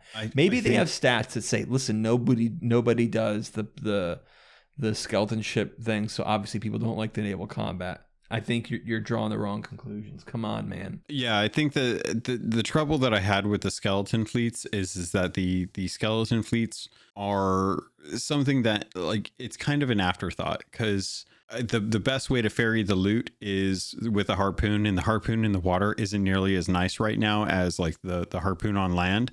I think if the AI for the harpoon in the water were tweaked a little bit so that the aim assist on that was on par, if not better, than trying to shoot something, because I mean, you're trying to shoot something that's moving in the water with something that's when you're moving on the ship, those harpoons behave so strangely. Yeah, I can't aim for anything. I think the thing that I'm noticing too is a lot of the content that we're playing with right now is stuff that is tied to a physical on a stable ground right now. Like they're So it doesn't have to rely on their physics engine? It doesn't have to rely on the physics engine. As we've seen with the Shrouded Deep event, there are some serious issues with the physics engines right now.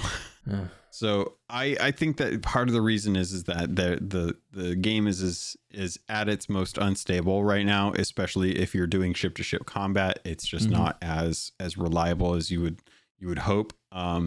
I think I don't know. I would love to do more ship to ship combat, though. I think that's what I enjoy the most about it. It really is. It is genuinely the most fun I have. I don't like player to player combat. And they also, I'm not complaining about this just for the sake of it. They also removed Arena, which was get ship to ship combat as quick as possible. Yeah. And it's funny too, because that was the thing that people avoided the most in Arena, is they just wanted to get better. Some people, that's true. Some people just wanted TDM.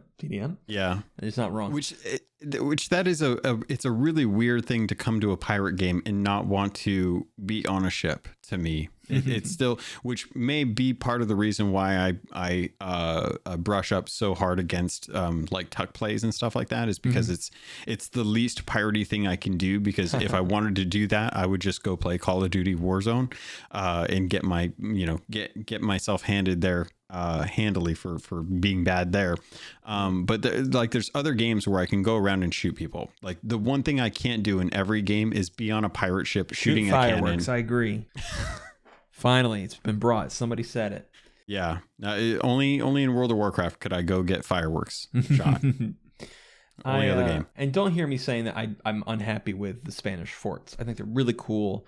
And, for the longest time, almost as long as I've come on the show, I've had a list of topics for future. And one of them was talking about, just us kind of talking about what we think would be cool new world events. And one of them on there for me was a world event for each enemy type. We should have a fortress for each enemy type. We have skeleton forts. What if there was a ocean crawler and siren forts? We ended up getting that with the treasuries. What if there's a phantom fort? Now we got that with the Spanish forts. Yeah. So nobody likes going under the water to do the treasuries. That's true. The treasuries aren't all that interesting. Nobody likes doing them because they force you down below the water where you're the most vulnerable to getting tucked or getting attacked and stuff. And there's the train no also recourse isn't for the that. most interesting. I don't know. I actually don't mind them that much. I think for me, there's the too much tridents. They make it trivial. Thank you. Trivial. Reduce the tridents and increase the treasure. But anyway, Yeah, I love that we have a fortress, a fort type event for every enemy type, and even like the Spanish forts aren't even world events, and the treasuries aren't even. You can just do them anytime. That's really cool. That's what that is what I think is really been the boon to the game is that Rare has finally gotten the idea that you can do a special moment where you want to have something in the sky to kind of indicate what the heck is going on the server.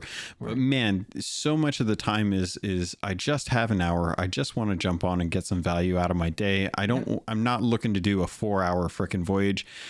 So let me go run over to a sea fort, grab a bunch of stuff and take it with me. And it's so, we mentioned world events. So nice. We mentioned world events. We mentioned voyages, but you know what? That should have been the third category, is that there is persistent stuff. All of the siren stuff, all the Sunken Kingdom stuff, and the Spanish forts are just always there. Voyages or not, world event or not, they're there for you to do. Is there other things like that fit in that category? Outside of like emergent skeletons, there's commodities that are always available. But you have to run an emissary to do those. Yeah. But no, as far as like as far as like a combat aspect of it, no, there aren't really too many things like sea forts and treasuries. I think we all agree that some voyages should be boosted a little bit and keep adding interesting voyages. That's awesome. World events, you can add more world events that are interesting. That's cool. And so my question to you is, do you think that we need to be adding more of those always available things? I do, because right now the treasuries are not really interacted with. I think that they were really interesting when they came out, but I don't think a lot of people really like giving up the security of being on your ship, or at least being above the horizon to be able to see what's going on for the amount of treasure that's available there. I think if the treasure was bumped up and say like the spawn time between waves for treasuries, I think needs to drastically come down. But I think I still think that like gold hoarder vaults are still some of the most interesting or lucrative content that people can do. So they need to get persistent content that is about the same pacing as a gold hoarder vault with a payout, and make that kind of persistent content. Or they just need to make voyages that are like that. Like if you can go do an Order of Souls vault, which is a bunch of skeletons that are light in health but still award a bunch of treasure, but you've only got they spawn as fast as you can kill them. So if you go in there, you've got 2 minutes. You can, if you just murder as many skeletons as you can, then that's how many skulls you get. Then that would be an interesting, cool. I like that. Yeah, it'd be an interesting way to kind of add something that is akin to a gold hoarder voyage or a vault voyage to the Order of Souls right now, because otherwise it's just completely lackluster. What if it's just a bunch? How about this? Wow, Logan, I can't believe it. I have like a list of others, things that I can't really fit into the conversation. If they come up, I'll bring them up. I can't believe we came up with this. I had an idea that a skeleton could pop up out of the ground, like skeletons that hold kegs. He holds a treasure chest of some kind, some treasure that you would want, and he'd run away like ancient skeletons do. What if that was it? You go into a thing, they all spawn, they all run away, you kill as many as they can before they bury the back in the ground, and whatever they had carrying is what you get. Yeah, I think something like that would be fun. I think that'd be so cool. What I would do, I still kind of like the loot cave idea with Order of Souls, but I think the way you get there is you have to find the skeleton that is kind of running around, and the only way to go get it is he's kind of running away with the key that you need to get to the vault to be able to spawn in the skeletons. And it's kind of like he leaves little trails So you kind of miss him from time to time, but sometimes if you get lucky, you can catch him before he goes to the next place. Something like that. Feels iterative and feels kind of like stealing some of the luster of another voyage and stuff. But there was another voyage that we actually got in that kind of ties in with our conversation. What's that? That is our servers broke, have a voyage replacement. And I want to cover this because we haven't, I haven't gotten to talk about it. You got one and you invited me. Yeah, you shouldn't have gotten one. You did end up getting one. We ended up doing it. And, this is kind of in replacement for something that we run into with like the last community day, which the next community day is actually coming. It's when was it? May 11th, I believe, is when the next community day is. Don't know. You're looking it up the way I am looking it up as well too. But there's a new community day that's coming. No strawberry beards allowed. May 14th. Okay. So May 14th, we're getting in the next community day for season 6. And one of the things that they did was they used to give 50,000 gold and 30 doubloons anytime that you were playing the game and you incurred data loss as a result of server instability. There was no time investment with it. There was never any requirements. It was always just something that you got when you logged in the next day because they couldn't get the data. This is a problem that the game has had for the last year, because I think the first time I started to pay attention to it was somewhere around March or April of 2021. And it's been an issue that has persisted. You can guarantee that it's going to happen at least once a month without fail. And as a result, they've changed their reward or their compensation from 50,000 gold and 30 doubloons to a voyage. This is a gilded voyage. It is essentially I think someone had said that it's like having 2 emissary gold hoarder voyages where you're going to get instead of 20 captain chests, it's 40 on average. Yeah. I think we did it the other day and it came out to 42 chests across 8 different maps. And all of the maps were spread out throughout the different seas. So we literally had to go across the entire world to be able to Ashen region. True, minus the Forsaken Shores, the original 3 seas. You had to go across the original 3 seas to be able to dig these all up. All of them were captain's chests, and all of them were giving the normal average of gold for each of those chests, which when we worked it out, minus the bonuses that we had because of emissary grade and golden hour, worked out to about 60,000 gold. And that doesn't include any of the extra stuff that we found along the way or the emissary grade. I think with the emissary grade 5, it was around 160 when all was said and done, when we turned everything in. So we got the reputation if we needed it. We got the renown if we needed it. We also got the emissary ledger if we needed it. And we didn't get any doubloons. But the amount of time it took us to do this one voyage was roughly about 3 hours worth of work to do for something. Were delayed by only one ship attacking us. Yeah, that was the caveat. We had one crew that was going after us, and that was the only stop that we had, and it still took us about 3 hours to finish this up. And honestly, I wanted to get your thoughts on this as well, but I am not happy with this fix. I think when we were sailing, we actually came up with some really good ideas as to what kind of voyage this is. I've definitely shared my opinions on Twitter about this that I'll talk about after I give the floor to you. But as something that is compensation, is this compensation or is this punishment for you? It's punishment.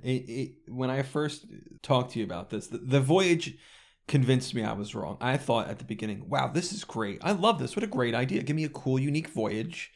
And instead of being punished for, oh no, you've lost the stuff that you were supposed to get when you turned in. Hey, instead, you got to earn a special voyage that nobody else can get. Wow, cool. The voyage was boring. Took forever. There was a point where I said, I literally want to stop, but we're going to finish this just for finishing your Sea of Science. But I just wanted to stop. I could let's do anything else. I'm bored to heck. Tori, who was playing us, we opened up this episode talking about, oh, shiny, I want to do this thing. I love it. She was getting bored. She was like, let's do something else. I love the idea. The mantra of all gamers, as you have coined earlier, of I love the idea. I have problems with the implementation. I think there's a base idea there. If you give me a really cool voyage that nobody else can get, that respects time, it's lucrative. Very cool idea. This is not it, fam. Yeah. Yeah. I love that they're trying to do something that helps kind of make a fun thing out of a sad situation. Yeah. But the idea that they had feels like it didn't require any actual effort to come up with. It felt like we can slap a name on this, call it a Gilded, and it'll award slightly more than what we were originally giving, depending on how you look at the exchange rate for doubloons to gold. If you get the 30, because if you get 30 doubloons, what is it? 10 doubloons for 10,000 gold, I think right now, or is it? I can't remember what the conversion is right now. I'd have to actually check with that, but I think if you convert the doubloons to gold, you might still come out ahead for the amount of gold that you earn at a base off of what you get with this. That's not including the actual emissary. The emissary, I would say, is honestly the thing that makes this worth doing. 50 doubloons for 10,000 gold. 50 doubloons for 10,000. Okay, so you're getting 25 for 5,000 gold. Okay, so the doubloon conversion is still less than what you would get at base for doing this voyage. So they did actually they did actually give you more gold for doing this than you would if they were just to give you the compensation. I think the biggest issue that I have right now is there are so many ideas that you could come up with to make this interesting. Right off the bat, the thing that would make this voyage worth doing is if the gold that the items that you get to make up for the gold lost, that equate to more than the 50,000 that you would get, are just something where you get the voyage, you put it on the table. When you get out the outpost, you go to the ship, you put it on the table, you vote on it. It gives you a map for the outpost that you're at. You can decide if you want to dig everything up there. If you want to turn it in, then you get the value that was more than the 50,000 gold and the 30 doubloons that they were giving originally, and you get the reputation for that. You get the renown for that. If you toss up a grade 1 emissary flag, you can get the value for it at grade 1, or you have the opportunity to take those items and then put them on your ship, go out, finish up getting grade 5 for those for the emissary flag, and then turn everything in at grade 5 and then get the additional value. And that puts all of those items now up on the table for risk when you go out sailing. You've given up your easy win, and you've decided that you're going to try and double down on this at the risk of losing everything. So that's what I think they could easily do with this voyage if they are going to continue offering these as a way to compensate people for the data loss for these servers. Obviously, the fix here is fix the servers, but I don't think that that's going to happen if they've come up with a special voyage to basically apologize for the lack of stability in the game. But did you want to talk about the glitch beard that you had the idea for? Honestly, let me, what's the most socially awkward answer I can give? Honestly, no. I think it was a fun romp to talk about. I don't think it's something you could ever seriously suggest to. So many people happen. We were just kind of just having fun, chilling, and being like, "Oh, what if they did?" You start wildly imagining things that'll never happen. Yeah, that's fair. It was a really cool idea, though. I really like the idea of having a glitchy skeleton captain with all kinds of weird little visual issues. Yeah. That you go out and kill for this thing. Go kill Strawberry Beard. Good stuff. Yeah. Definitely could have done something like that. But let's put a cap on our topic conversation then. Yeah. When we think of solutions to what directs activities on the Sea of Thieves, I think we're in a good place. A few things need to be buttoned up, and as we iterate in the game, I think adding from each of these categories is the wise decision. Correct me if you disagree. One thought I did have that I forgot to bring up so far is that I think adding ashen types of each of these things, I'm very surprised and disappointed they didn't do. Why isn't there an ashen Spanish fortress? We got an ashen fort so long ago. Why isn't there? And they took away the ashen skeleton fleet now. And there's no Ashen Flameheart. There's no Ashen. They added the Ashen Vault, but there's no Ashen Ghost Ship Voyages. There's no Ashen Merchant Voyages. There's one that takes you through the roar, but it's no different. It's just one of the routes. Why don't we have Ashen types of all these new things?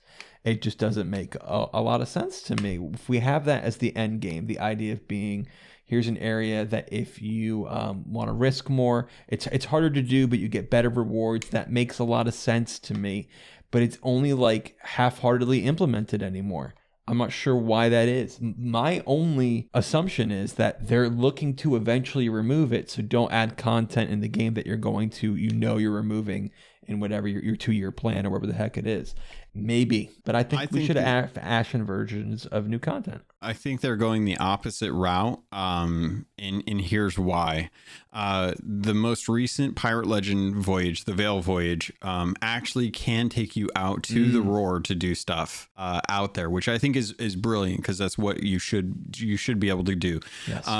And they've also done some of the changes to the different outposts, where we have like a kind of a new shipwright section kind of built up on the secondary docks of all the outposts, which I'm assuming is the captaincy update that we've always wanted. I think that what is going on is this is something that they've actually done over at Morrow's Peak. Morrow's Peak actually has the secondary dock on the north side of Morrow's Peak, with one of the big tall masts there, and they've got a workbench with some documents and some tools and a wheelbarrow with a bunch of rope. So I think what they're planning on doing is giving us a way to kind of spawn in a ship wherever we want. And if that's the case, I think they're opening that up for the Devil's Roar as well. And if that's the case, I'm going to be really excited. I do think that there needs to be, like you said with the Sea Forts, I think there needs to be a Devil's Roar version. I think that would be amazing, because the Devil's Roar is already hard to get supplies with. And I think the Sea Forts are an amazing opportunity to actually get supplies.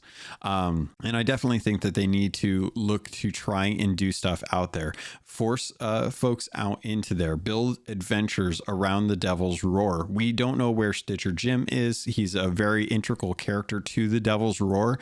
I would be very happy to see him come back through narrative that kind of tries to bring more attention and more draw to doing stuff out in the Devil's Roar, because it's a great area. It's still really cool to be at.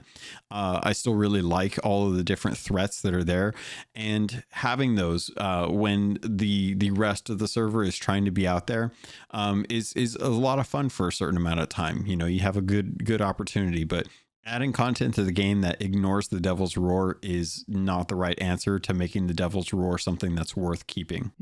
Interesting you bring up the Spanish fortresses, which, holy crap, I have to call them Spanish fortresses because they added something else called a fort into the game. Excuse me, what? This game's confusion with names has always been a problem. A treasure chest, ashen chest, a fortress, but the loot is called Stronghold. Now we have another thing called a fortress. Why? Please, just can't one person think tank it up to not have this happen? Oh, well, anyway, they did. But the loot inside of it, having the barrels have limited items is interesting. Like, you won't find ever any special balls. If you get fish, it'll always be splash tails, which, I mean, we all thank for, filling up a storage crate and not having 9 different fish filling up. That's cool. But interesting. It was just interesting to see how they seeded it with a certain loot pool. Yeah, and I'm fine with that too, because if you loot an outpost, then you're going to get more worms, you're going to get more chain shot, more curse cannonballs, things like that. But if you go do a sea fort, then you're mostly going to get cannonballs, regular fruit, things like that. So you can still kind of have a varied amount of inventory if you go do both. And that's genuinely what I recommend people doing, is grab a storage crate off of the merchant vendor, go loot the outpost, and then go to a sea fort and top off with the actual supplies that you'll typically need, instead of just those kind of small use case scenarios. But they did actually call the smaller forts in the Veil voyage encampments, I think is what they called them. They did? So yeah, so those little fortresses are encampments, I think. Or they start with an EN. I can't remember if it's encampments or not, but they're not called fortresses. So they're at least... Are they called forts and accommodations? No, I don't believe so. I could take a look and see. I'm going to look right now. Sea of Thieves. This is the best part of podcasting, when we do stuff that doesn't pertain to actually the conversation, because it's supposed to be research. Hunter of Fort Skulls delivers 60 skeleton fort skulls, which are called stronghold skulls. Raider of Cursed Strongholds, clear 120 skeleton forts. They don't know what they're doing. All right, so we're looking at what is it? Reputations. It's going to be. Those were Order of Souls accommodations. Oh no, I'm looking for the Veil Voyage stuff. Oh. What's the what are the skulls and stuff for the Veil Voyage called? Oh, I see what you're asking. Give me a second. Yeah, because they're you have to, let's see, shipwreck graveyards, ghost garrisons. That's what they're called. They're called garrisons out there. And ghost garrison emplacements are the three things around the center one. Yeah. Emplacements, that's what it is. Okay. It's not encampments, it's emplacements. So they are forts, but they didn't call them forts for Well, yeah, once. at least those got a different name, but the Spanish fortresses are called fortresses. The sea forts are called fortresses. No, listen to me, Logan. Listen. I'm just so people are on the same page. So, because people can't be on the same page because they named them 5 different things, even in the same 2 combinations. The skeleton forts are called fortresses and strongholds. The and keeps. The Spanish fortresses, the things that you can do at any time with the phantoms in it, are called fortresses. Oh, those are called sea forts. Those are called fort. Well, who calls them sea forts? Well, they're called. I call them sea forts. You're calling them Spanish forts. Right, but they're called fortresses in the game. Some are, yeah. Let me look at the I don't think all of them are. Let me look. They're called sea forts in the Bilge Rat, but almost every one of them, their name is fortress. Anyway, sea fort or fortress, you still call them a fort, which is different than we would call the other forts that we've had the whole time. Change the name. Stop doing this. Mm-hmm. Now that do you have anything else to say about our what drives activities on the Sea of Thieves before I move to my next thing? No, I think that there's a good balance of content right now that kind of helps people like varied it up. I don't think anyone's hurting for stuff to do or what to do. I think that the travesty here is what we talked about, which is that the original voyages for the trade companies are just not up to the amount of interest or hype as just about anything else in the game right now. I think the worst takeaway anyone could have is let's make it so that voyages are the primary. I think truly the balance comes in. The best is balance of all 3 types. Yeah, you should be doing a voyage and then get distracted with a world event that happens to be close by, and then go right back to finishing the voyage. Yeah, I'm saying I don't agree with that. I think the balance is at any given point, any of the 3 should drive your voyage for that day or part of your day, your activity for that day. Maybe someday, I just want to throw up the emissary. Best way to get this emissary, let's go do this world event, or let's pick a voyage, or let's go do one of the always around things. I don't think it should be one of these should always be happening. I think it should be a healthy balance, always available. Which of these do you feel like doing right now? Gotcha. So but in that case, are they things that are like shown in the way that they are right now? Like, are they constantly up so you can tell? I'm not sure what you're asking. Well, I'm just wondering, like, if you're saying you want all the world events up at the same time and people can do whatever they want. No. Sorry, I wasn't clear. Okay. I'm saying the driving force of activities in Sea of Thieves is in its best place when there's the balance of the 3 categories: voyages, world events, and always around things, which is right now Sunken Kingdom and the Spanish Phantom Fortresses, sea forts. So there's the 3 categories. Really interesting. I think the balance of the game is best when you hit this balance, not when voyages should be what you're doing most of the time. World events shouldn't be what you're doing most of the time. The always available content shouldn't be what you're doing all the time. They should all be equally as interesting, and so that whatever you want to do for that day, they're each equally appealing. Yeah, I agree with that. I wonder where adventures and mysteries fall into the category. Well, yeah, those are like you're right. We didn't even mention those, but things like that. It's like back in the day. I previously said on this show that events really are the driving force for what I do in the game. That's what, like, everyone's doing this event. Events have died down way more. Adventures have really replaced events in that aspect. There is a thing that everyone can do right now, but they're like quick. You do them once and you're kind of done. Yeah, unless you can't get enough people to do them. Yeah. So they're not. Yeah. Oh yeah. So yeah. Thank you for saying that, because all you people who again pining for the days of old. Oh, Caleb, you should have been around with this Hungering Deep. It was so cool. We're all getting together. Yeah. Well, I can't find people on my server to gosh darn get together to do this. That's because there's well, that's okay. So I do want to address this because people have been saying this to me as well too. Back when the Hungering Deep came out, it was forts and krakens and voyages. That was it. That was it. So this was a thing that was very appealing. This was something that was like, wait, you're telling me that there's something other than a skeleton fort every 3 hours and the occasional kraken, and I can do something that isn't just going to do voyages all the time? Mm-hmm. Hell yeah, I'm gonna go do that. See, what you've done a great illustration of the reason why we should have this trifecta balance. Because that didn't feel very good when the balance was just voyages and then the occasional world event, which was the only world event and was so rare that it was everyone's doing it now. You got to have the balance, I think, is really where this game feels good. The trouble that I come across with that is, as much as I agree with you, how does that push engagement between ships? Oh, that's a great question. I think there are certain primary things, like a Fort of Fortune is often very attractive no matter what you're doing. If you see that cloud in the sky, that tornado, you might be likely to head to it because the cloud is available for world events. It's a thing that chances are you go there, you need to keep an eye on the horizon. Somebody might come and pick on you. But the fact is that you're just going to be sailing around no matter what you're doing, and you're just going to run into people. Wrong. The answer is cosmetics, Caleb. Everyone wants cosmetics and gold, and that's what drives everyone's thing to do things. You go do things because you want the items. We're all doing Athena right now because that's the new cosmetics. You got me. That's why with these events, they need to keep them fresh. Throw up a Reaper, get Reaper 5, and you will find ships. They'll be on your map. They'll be on your map. You will be able to see them unless you're trying to do an adventure and you've got a Reaper's mark up and everyone ignores you for 2 hours until some poor soul takes a rowboat out there just to try and save them the trouble of not being able to do this adventure. While we're on the topic, let me humbly suggest again things that maybe you were the first person I heard say this. I think prestige system for the companies, so you can keep leveling them up. It'd be a great way to deliver the Golden Sailor and Of the Dam sets. This is the sailor stuff that, the basic sailor stuff that's either color gold or is ghostified. What a great way to deliver that content, I think. This ship has sailed, but I think the XP shouldn't be exponential. Each level should be the same XP. They even do that with accommodations, and I hate it. But this is never happening. This is all pie in the sky. You'll get your.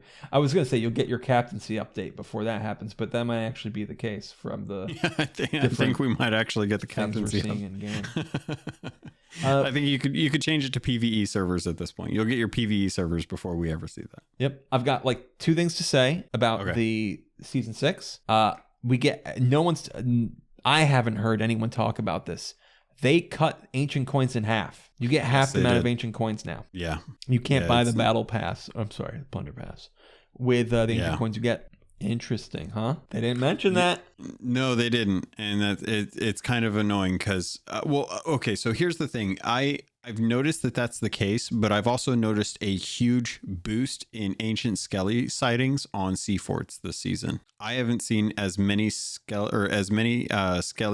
ancient skellies on regular islands as I have on sea forts. Okay. So I wonder if maybe the engagement or the reward for engaging with the content is through finding ancient skellies on sea forts as opposed to getting it through the plunder pass. But again, that goes back to the doubling down versus losing everything, which I would much rather have like the guarantee. Is why I don't haggle at places. Like I hate haggling. I hate trying to debate like what the value is for me. Just you give me the value. I'll tell you if it's fair. If it's fair, I'll take it. If it's not fair, I'm an American. I'll buy the product. Why do I have to negotiate the price of my car? I didn't. I bought it through Carvana. The trees on the ship set you get through the plunder pass, their leaves blow rapidly in a storm wind, which is really cool. I'm glad they do that. You're talking about the little bonsais? Yes. Well, Okay. they look like bonsais, but they've got like cherry blossoms. Yeah, fair. I really would love for the trial to visit every island on the Sea of Thieves to go away, so I don't see that counter every time I step on an island. It's not something you strive for every season. Oh my gosh. Yeah, only to get rid of it. I will say that the trials that they've been doing for the weekly stuff and the monthly stuff, sometimes it's good, sometimes it's bad because it's natural. They really need to take a look at some of those and just kind of think up some interesting things, because I don't think people are engaging with the trials even after the refresh of them. And I think that the refresh was actually a positive change for them. You know what's so weird is that you don't get there was no new trials, no new deeds for the new content. Like last update, there was stuff for the digging and burying. Here, there's nothing for doing the sea forts. There's also stuff for the shrines and the treasuries as well, too. Yeah, nothing for the new content. The sea forts. Why? What's happening? I don't know. They lied to us again, Logan. Oh, in the trailer, Gavram. In the trailer. Don't ever compare me with him. How dare you? You know what? After I fight Falcor round 2, fight me Davram. Here we go. Scars. They showed us scars in the trailer that we can't get, and they're cool, and I like them and I want them. They're one of the only scars in this game that I'm like, wow, this is awesome. I was so excited, and then in game they're not them. Why lie to me? This is Halo Infinite levels of, hey, here, look, let's advertise the cool fracture event with all these things. Oh, by the way, these aren't available in the free pass. You have to buy them. They came out, apologized, changed their pass, and gave them to us. Like, Rare, what are you doing? These scars, we've sort of sussed out. Somebody else pointed, hey, Caleb, those scars, they were in, I think it was the season 1 trailer. I was like, I don't remember that. They're like, it's because it wasn't on a person. It was a symbol. And when they showed up all the rewards in the past, they line it up like they fill a full page with it. There's the symbol. I'm like, there it is. You're right. So it seems to me that these are like placeholder scars that they use before they make their seasonal scar. So they recorded, they made the mistake. They recorded it with the placeholder scars. That's my best guess. But regardless of why they're there, I want them. Give them to me and stop lying to me. Yeah, I've noticed a lot of people, especially with the most recent Community Day trailer, they were like picking apart different scenes and being like, "This is a leak. This is a leak." It's like, no, that's a sea post. No, that's just them recording Golden Sands before it was destroyed. No, that was back when they were doing the actual Christmas event. That's why there's garland on the shipwright thing. It's like they're not like the video team is there to showcase the news and the cosmetics when it's specifically that cosmetics. Sometimes they mess it up. Sometimes they just need some Q&A. You know what I mean? They need some quality assurance. They do. They're did you know that the arena announcement trailer had kegs? Had what else did it have? I think it had curse balls. Well, it had literally captain's chests. I know that stuff was being tested, and I think one of the conversations I had is that they had plans to implement those, but then I think QA actually, I think the community and the QA actually said like, no, there's too much variance for arena to be able to balance it properly, to be able to justify that, which is why they took out that stuff, plus things like like the Kraken and because originally I think the Kraken was intended to be in arena, but they didn't. So I think those things were like things that they wanted to do, but they realized like it was going to be more of a hindrance than a balance. Mm-hmm. So you're not wrong. The video did show it, which is why they always have like a thing in the video that's like does not represent the final product. Yeah, but here, be hyped anyway. It's like announcement trailers always bug me. Whenever people announce something, you're trying to sell me an idea. Or not EA, E3. It's like E3 is that. That's all it is. It's just a big commercial. And then people are like, no, this announcement trailer doesn't look anything like what we got when Cyberpunk 2077 launched. It's like, yep. Yeah. That's because it was marketing. They're all trying to sell you on ideas. It's awful. Listen, rip. Everyone's horrible, including ourselves. House Total Biscuit for John Total Biscuit Bain. May he rest in peace. Never pre-order. That's Total Biscuit was great. Yeah, and gosh, what I a legend. I agree. What a legend. Never pre-order. I don't even know why we have pre-orders nowadays. I got Legendary Hunt. We don't want to run out of the digital goods. I got Legendary Hunter: The Sea of Thieves. I completed all of my fishing accommodations. And I had a fun time doing it. No one cares. I got to. All right. And now we'll get to my top 10. I got to test the positive thoroughly out. Huh? Is this the positive top 10? No, I'm talking about fishing. You can't stop me. I got to test out the positive change of you get to see the name of the fish on the line. I did Halo Reach and Halo CE Lasso with somebody whose ping was so awful. He should get a special commendation for beating Lasso with the ping. It might as well have been another skull, input delay. Should be the name of the skull. Rubber banding. Amazing. Anyone who got Legendary Hunter: The Sea of Thieves before this change, where you can see the name of the fish on your line, should have a special little asterisks next to their accommodation. But it was an achievement as well, so I had to do it. It was fun. I got to redeem time. When I was in seminary in New York, I remember one time I was out to lunch at McDonald's with a friend of mine. He's like, "Don't you have class now?" And I'm like, "I do, but I will not remember today's class in the future. I'll remember us hanging out," and I still do. So just doing the fishing. Yeah, did I waste time in the perpetual sense of if I could learn skills instead of playing video games? Yes, but I got to hang out with people, have great conversations, great relationships, and fishing was good for that. And there are things, maybe we'll talk about this when we talk about how accommodations are tuned in Sea of Thieves. There are things that make bad choices redeemable. You might say like, "Oh man, people should the fact that it makes you do this sucks." And somebody goes, "Yeah, well, I did that, and I had a great experience doing it." Yeah, that doesn't change that the thing sucked, but I'm really glad that you're able to have a good experience in it.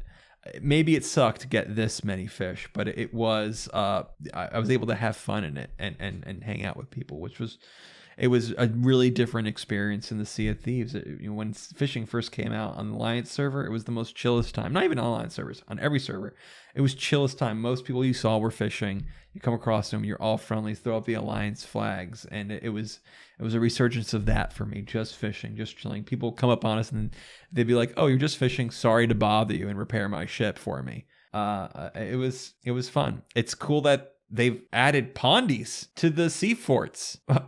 They made a fishing change? Whoa!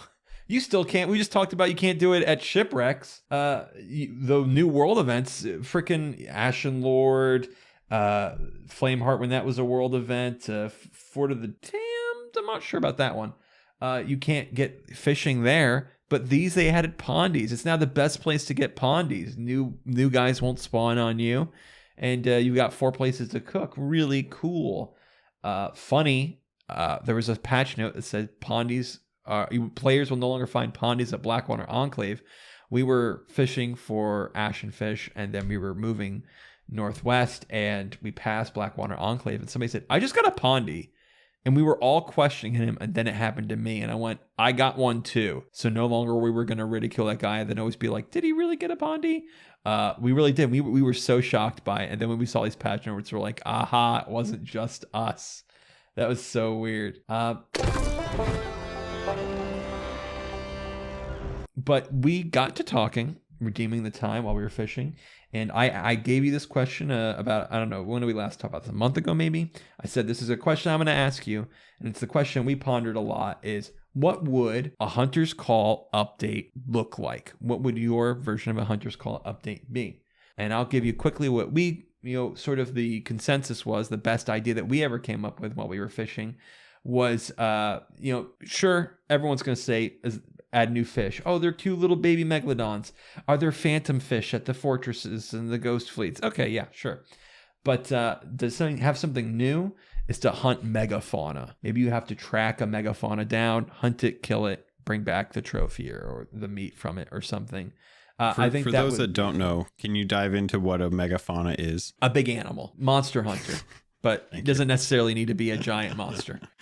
I was hoping you were going to dive into like giant snakes or giant pigs or giant chickens. They should be. It shouldn't be. Yeah, it should be. It should be just a scaled up version of the pig. Don't even retexture it so that when it's bigger, the details aren't pixelated. I want you to just scale up a snake. Don't change its behavior. Give it the same health. Maybe but have it like a way you can hunt it. You can track it to find it where it is on. Have them on really big islands. That would be fun.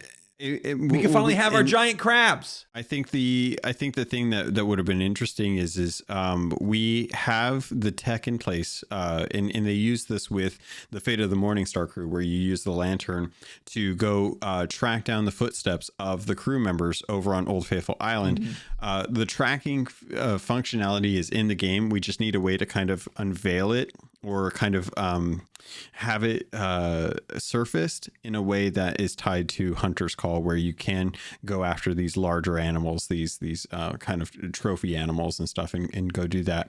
Where you can actually, track them down the way you would as if you were like out in the actual woods, hunting specific types of creatures and stuff. The question comes into play is where did these creatures come from, and how are they being brought into the Sea of Thieves? Because everything in the Sea of Thieves is already here. So having new creatures has to be something that would make sense for why these animals managed to get here and have been here. Giant crabs, they were hibernating. Recently. Bam, did it. They took up out of the sand. Got them. Congrats. I would love to see a giant bird landed. Bam, got him. Well, see, the giant bird was always an idea that I thought was really cool. We can finally have our dragons, and we can shoot up into the sky. We need an enemy we can shoot in the sky. Why dragons. Does it have to be dragons? You guys are weird. Just go play Skyrim. It's a pterodactyl flying around us. No. Although the idea of a giant bird is something that is in the Sea of Thieves lore, I always thought it would be kind of cool if it could like swoop down, grab your ship and start lifting it up, and you had to like shoot it or like, knock it off or do enough damage to the talons to get it to let go of your ship before it just started bringing it up into the sky before dropping it down into the water. I would love that, just to watch the Sea of Thieves physics engine bend and break. It's already doing that. The Megs are already doing it. Somebody who I'm not going to name because he can fight me, showed me somebody near the new tornado, and then it just picked up the ship and threw it. Oh yeah, that's been a thing going around on Twitter now. Now people are trying to figure out where they can go to land the actual ship. When it gets thrown up, like they're trying to aim the trajectory so that when the tornado spawns, it flips your ship up, and then you have to like get it landed on like Plunder Valley or something. Like they're trying to giant target in the water. Yeah, pretty much. Made of floating kegs. Can you get into the center, or will you blow up? Oh man, if only there was like Korok little engagements around the world where it was like you could actually kind of open up a special little thing if you add the right kind of interactable to this little area. Korok sounds like Turok, dinosaurs, velociraptors. That's what we should have to hunt. And we're done. No. There's already enough weird stuff going on in Sea of Thieves. I don't want to bring in like stuff that's extinct or mythological creatures beyond like what is already kind of in the pirate lexicon. Sure. Oh yeah, and hunting and it isn't just land. Like you could be hunting a giant squid or something. Well, see, that's a whale or whatever. We're already kind of fighting a giant squid with a kraken. That's kind of what that whole cephalopod type find creature a whale, is. whatever. Just something, a water-based one as well. The whale is like the megalodon in this case. Like we've got sea covered. We don't have land covered, but I do think that there needs to be the whole thing with ocean crawlers spawning on your ship. I think that needs to be a thing, and I think that the ocean crawlers should be more tied to the Hunter's Call as well, but that's kind of a whole nother thing. We're getting pretty long here though, so let's kind of move forward. Sure, can't stop, won't stop. Cosmetic cadence. I feel like every time they want me to say something new about it, it's bad. Hey, it's good again. We don't need to talk about it again. Now it's bad again. We're getting back to the imbalance of earnable versus buyable cosmetics. We already talked about no cosmetics tied to the new content. Recolors are slowing down. Now we're getting one recolored clothing. We used to get 2 clothing and 1 ship along with weapons and equipment sometimes. I don't know why this is slowing down, but it's not a good sign at all.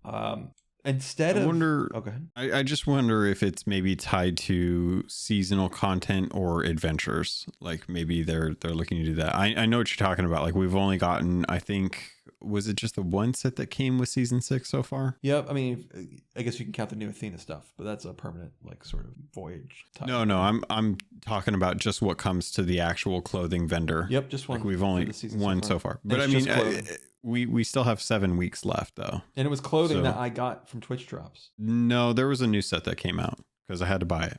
Oh, was there like a sovereign or some garbage? Yeah, I can't remember off the top of my head what it was, but yeah, there was definitely a new full set that came in that was a recolor. Come on, bump that back up. How about this? Instead of the lame recolors, how about you finish season sets? That would be cool. Let me get the rest of my Frostbite set. I see where you're going, but they have, it's like they've specifically said that they want those to be like something unique, which is kind of a bummer because I thought they said that they wanted, like, especially at the very beginning, that they wanted to eventually bring it into the game. They just weren't sure when. I'm certain of this. I remember them saying that the pirate, or that the free tier of the pirate or the plunder pass was going to have like one-offs. No, okay, so I know what you're saying here. What they're saying, and here's an instance of a good thing to correct here. They did say that when there were certain cosmetics that they didn't want to have to make a set. At the very beginning, this was things that they call seasoned, the seasoned Kraken lantern, the seasoned this, whatever. We got like a frosty blunderbuss instead of an ashen, like it was an ashen, but it was colored frosty. Those they didn't want to have to make a whole set out of.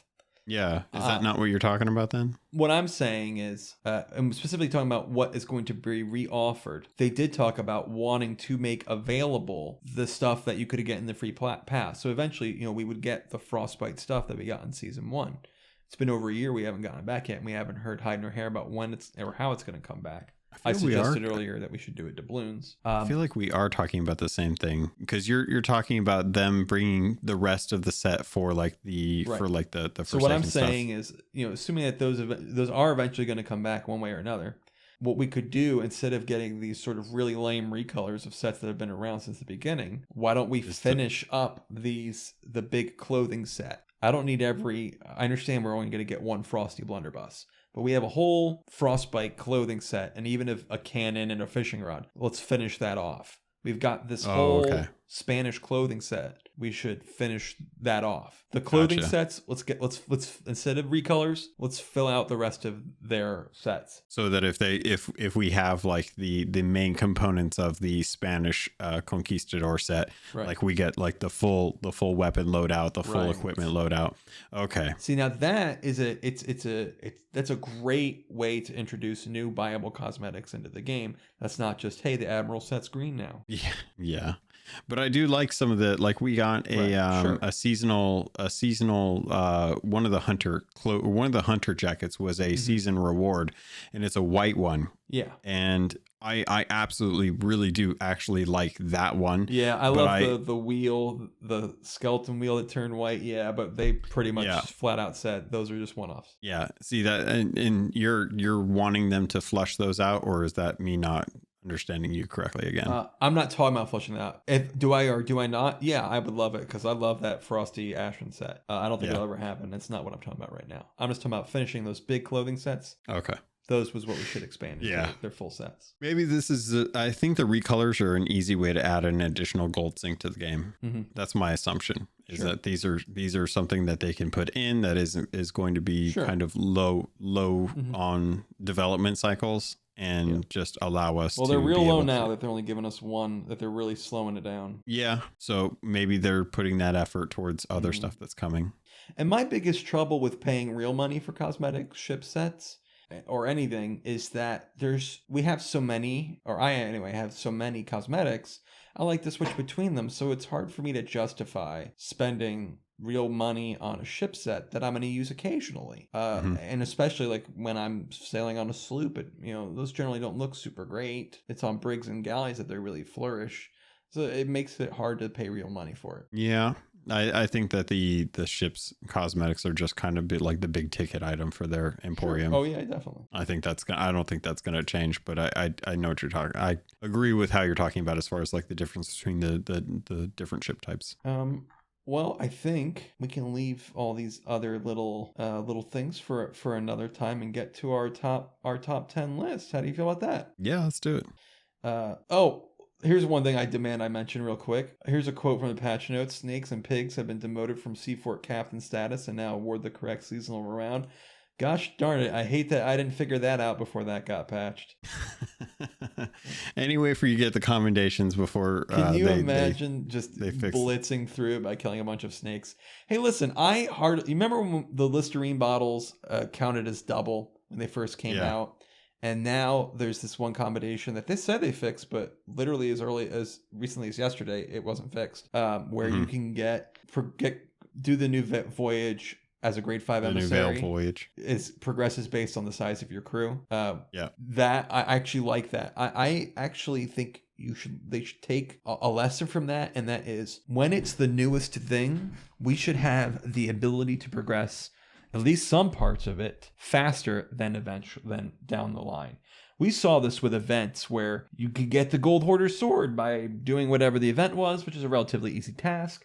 And now, to get the Gold Hoarder weapons, you have to do 100 vaults. That's a lot. So when it first came out, it was easier to get than it is now. I think that should be spread out to things like this. Did the Listerine bottles just come out? It's going to be easier for you to do it now. The next update and everything beyond, it'll be harder. I actually really like that. So I have no problem taking advantage of these little bugs when they happen because I think it's good design and I wish it was designed. I think the balance needs to be better on those because I like if you look at how long it takes to do the Listerine bottles now, I think that's too much. And the reward that you get for that stuff isn't as amazing as like people feel like it is, and I think that I think the balance for that is what needs to get addressed better, because I think when we did that and it was like worth double the value, I think that was the appropriate amount of times to do it, and having it be literally double, I think is the trouble where it's like nobody wants to do those, but they will do them if they happen to get like 2 or 3 of those voyages and they're like, oh, it's too good to pass up right now. And a lot of people kind of really don't like the fact that they have like so many more to do. And I'm glad that I don't have to do 30 of them, because I think 30 was just way too much for how hard it was to try and find those voyages. By the way, another thing I just remembered, doing all that fishing, I learned a funny rowboat interaction. Rowboat sitting doesn't count for any of your sitting anythings. The accommodations you can't throw to third person. But even funnier, sirens will not spawn on you if you stand in a rowboat. If you sit in a rowboat, sirens will spawn. What? That's weird. Isn't that funny? I think it's because it doesn't count you as part of the actual rowboat.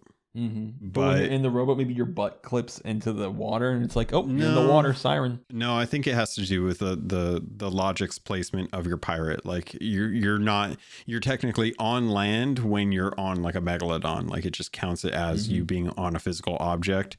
I don't think that you're technically counted as in a vessel when you're not sitting in a rowboat, which is why I think you only get shot at in a cannon rowboat when you're actually rowing it, as opposed to like if you're just on it. Right. Hey, why don't phantoms have animations for being hit by curse balls? I don't know, but that's not part of your top 10, is it? It's not, but it just we've been fighting phantoms for a while now. And where they get affected by curse balls, where's the animations? Top 10. If you put them to sleep, they just disappear. Top 10, Caleb. It just doesn't make any sense. I'm not saying it does. Rare, fix your game. 10. Top 10. Rare, fight me. Your community had a special request that I do the top 10 things I like about the game. And I ran by you. Why don't we split it up? We each pick 5. So I've got my 5. Do you have your 5? I'm going to make them up as I go. Okay. You put a lot of thought into this. All right. Why don't we go back and forth? So this won't be necessarily in the order from like 1 to 10. Okay. But I'll do the noises anyway. It's number 10. I like the variety of play styles. We just talked about it so much in this episode. I like that there's a lot of things you can do in this game, from tucking to just chilling fishing, from naval combating to reapering to just killing skeletons to going swimming down into the deep. There's so many things and so many play styles in this game. You can have so much fun doing such a variety of things. I love that about this game. Number 9. I love that you're reliant on doing things that most other games would add as like an automatic system. Like if you have a compass and you need to use the compass, most games generally have like a compass bar at the top of the screen, and you just turn to face whatever compass direction you have. In this game, you have to actually pull out a compass and use it. If you want to know what time it is in the game, you have to pull out your pocket watch and look and see what time it is. If you want to dig stuff up, you got to pull out a shovel and actually do it, as opposed to clicking a button and having it do that. Having the game interact with it to that degree is something that I really enjoy, and gives me reason to want to try to get into Elden Ring, because it feels like that's the type of thing. It's the thing I liked about Zelda. If I wanted to cook food, I had to go find a cooking pot, and I had to get all the ingredients, and then I had to hold all of the ingredients and then put them into the cooking pot. So that was my number 9. Number 4. No, 8. I like the naval combat in this game. It's a unique thing that this game has over many, many other games. In fact, games have spawned since to try to hit that niche. And it's a lot of fun. Any chance I can shoot another ship, and especially with the individual parts being able to be affected. Love it. Yeah, it's definitely the best thing about the game. I'm really wondering what your number 1 is, because I think I'm gonna steal it if I don't already. I love number 7. I love the music in this game. I think that the music is something that really adds atmosphere to everything that you do, whether it's little things here and there. And I love that there is a large enough selection of music that you can even make up your own musical kind of scenario. Like if you're going into a ship battle, you could have someone playing 1812 and it just, or Flight of the Valkyries, and it adds something that is really unique to the game that I don't see too often. And I just absolutely love all of the musical cues in where you're at. Like the Veil Voyage is epic, and they've added new music to that, and there's now like choirs kind of added to it. The Shrouded Deep is a really epic adventure, and when I got to hear Pendragon's theme come in, like as he's kind of adding himself to the equation, like it was just like this uproarious moment, and I love the music in this game. What number are we on? I think you're on 6. Number 6. I like the update cadence of this game. A lot of companies try to do live services, and they have a hard time keeping up. And some games that I've enjoyed, Fortnite, Master Chief Collection, been able to hit it. Some games have really dropped the ball, like Halo Infinite. And this game really keeps it up. There's always new things to do. And when I get bored, it's not too late, not too long until there's a new update out. Nice. Yep. I definitely go there. Number 5. I love the horizontal progression of this game. I love being able to pull people in regardless of when they started playing, and have them jump into anything that I'm working on and feel like they can contribute without having to grind out hours and hours worth of power level to be able to stay up with me, or not be able to access content just because they don't have access to it and I do. Keeping people together in the game, regardless of when they come into the game, is a great way to kind of have like a nice ushering in a new crew to a game that they may not have ever tried. And knowing that everyone's power level is dependent on that session helps me know that if I lost a fight, it was not because they've spent more time on the seas and gotten more cannonballs and stuff like that. That's always a possibility, but it's never down to power level. It's just about to whoever happens to have the most amount of supplies and gets the better play on you. Number 4. I like the different cosmetic art styles in the game. You can have clothes that make you look like a cartoony pirate, or ones that make you look like a ghost, or the Ashen cosmetics, which I've long since said, like the full Ashen outfit's one of the best in the game. You can now, with the Spanish conquistador outfit, you can look the kind of pirate you want to look like, and I love that. Definitely. Number 3. I love the narrative. I think that the world building for Sea of Thieves is amazing. And while I don't always know where it's going to go, I think they've done a great job building a world where you can fully accept that this is a pirate simulator. But it does the best of all things, which is create a world where there's a little bit of magic involved. And the Sea of Thieves is great for being able to have a story that where, yes, you have to sink a ship by shooting cannonballs at it. But they've also added things like curse cannonballs, and it all makes sense. And I think the Sea of Thieves lore is some of my favorite, next to like the world building that they've done with probably like World of Warcraft. Honestly, like there's very few games out there where I look at the world and think like that is a lush ripe world just full of lore that they've built up on their own from pretty much nothing, just using kind of old piratey things added together with their own twists. Good stuff. Yeah. It's number 2. I love the water in this game. God damn it. Yes, I knew it. The graphics of the water in this game is beautiful. And, even the lighting can be really great at times. Everyone's showing you like the picture of the gold hoarder, being able to see through it when the light hits it just right. The skybox and all of that really can be quite beautiful. That's why you see so many screenshots. Number 1. I love the friends that this game has given me. Oh my gosh. The real treasure was the friends we found along the way. Yeah. Maybe the real treasure was this gun I found. Was it the Midnight Blunderbuss or the Flintlock? No, I love this game because it has afforded a community that I didn't think I'd ever find, that I used to have with prior games. And over the years, I've like moved in and out of World of Warcraft, because that's been the one that I think has been the most persistent outside of things like, Mario Kart and Legend of Zelda and Mario games. Those are like the games that I've always gone to, but they're very singular games. And when it comes to a game that I play online with other people, Sea of Thieves has been the one where I felt like I've met so many people, and so many people have made an impact on my life.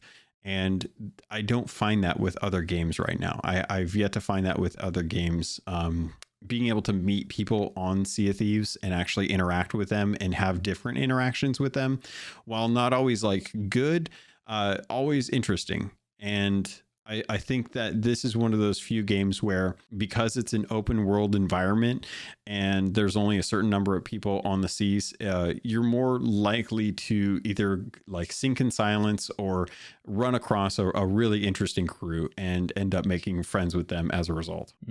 Well, there you go. A positive top 10. Said I'd have a last top 10. We'll save that for next time, of the top 10 things like to see come to the game. But what a nice, refreshing change of pace to have top 10 things we like. It took me hours to come up with just 5, so I'm glad. I know, that's right. I tried to help you out with that. So I hope that the community at least kind of acknowledges that, because the Gold Hoarders were very insistent that we came up with a top 10 and that there were no caveats to it. Mm-hmm. Well, we managed to get through a lot of stuff, and we did actually touch on some news and stuff that I like to touch on, but I think we worked it in a very organic way. I think that overall, I really do feel like season 6 is probably my favorite. I think Pirate's Life is right up there as far as like amount of content. I genuinely can't wait to see what season 7 holds in store, because if this is season 6, I'll tell you what holds to store. What's the phrase? I don't know. Has in store for us holds is in store. Quote, new ways to play and progress, unquote. And what could that be? Yes. I think I'm surprised that we still have 7 weeks of season 6 left, to be honest. Well, I'm going to need it to do 100 Athena voyages. But it feels like we've already gotten a ton of content. And we still have a lot more content to go in season 6. And I think I think there's another adventure kicking up in like 4 weeks right now. So it makes me think that maybe we're getting that first mystery finally soon. and me TM. choose what happens to Golden Sands, I gather. I don't know if it's tied to that. I know it's tied to the murder of someone, which has yet to be named. But I don't know when we're getting that. I think the adventure that we're getting, Adventure 5, I think that's the one where we're going to have to decide if we want to save Golden Sands. Well, I've already found the murder. The murder was Arena, and the murderer was Rare. You cannot kill that which has no life. Oh. Well, I think that's going to do it. We've gone long as usual, but not nearly as long as we have in the past. So hopefully everyone enjoys this content and doesn't mind us constantly interrupting each other on purpose, just because that's kind of our shtick at this point. But with that, Caleb, is there any content that you are making that you want to send people over to go check out? No, I've now been on this show like more times than I've updated my show in the past couple months.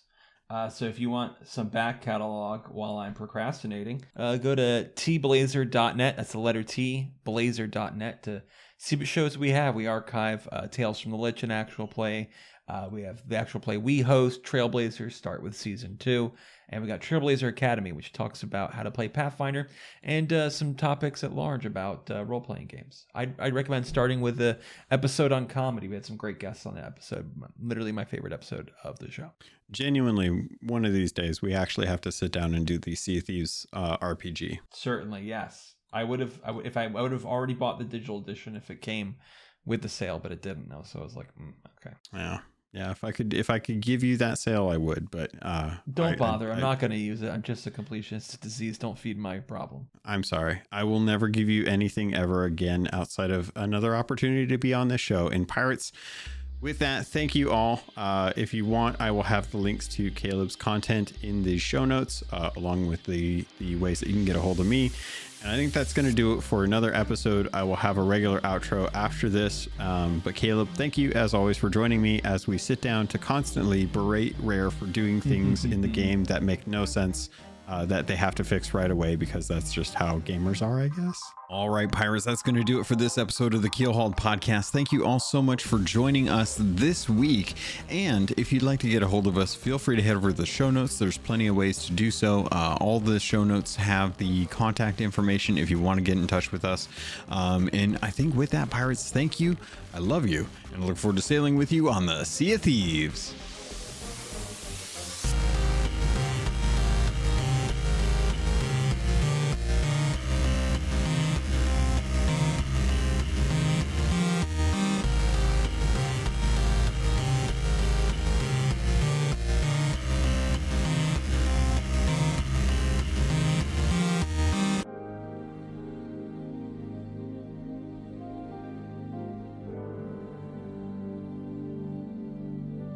You've been listening to a Robots Radio podcast.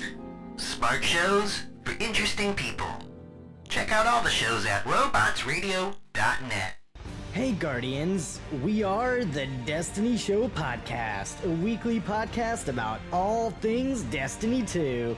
We invite amazing guests from the Destiny community to share their stories and discuss the latest topics from the world of Destiny.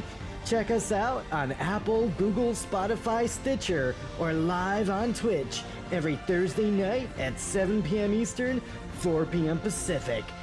We will see you Starside.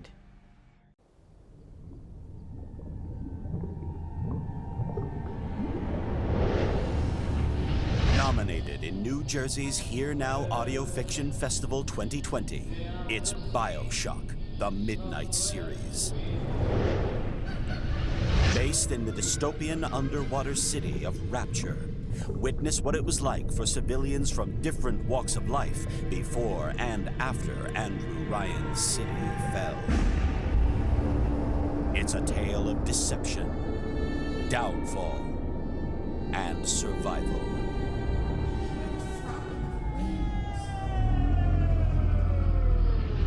BioShock, the Midnight Series, a podcast by Preston Hardin. Listen on Spotify, Apple, or wherever you get your podcasts.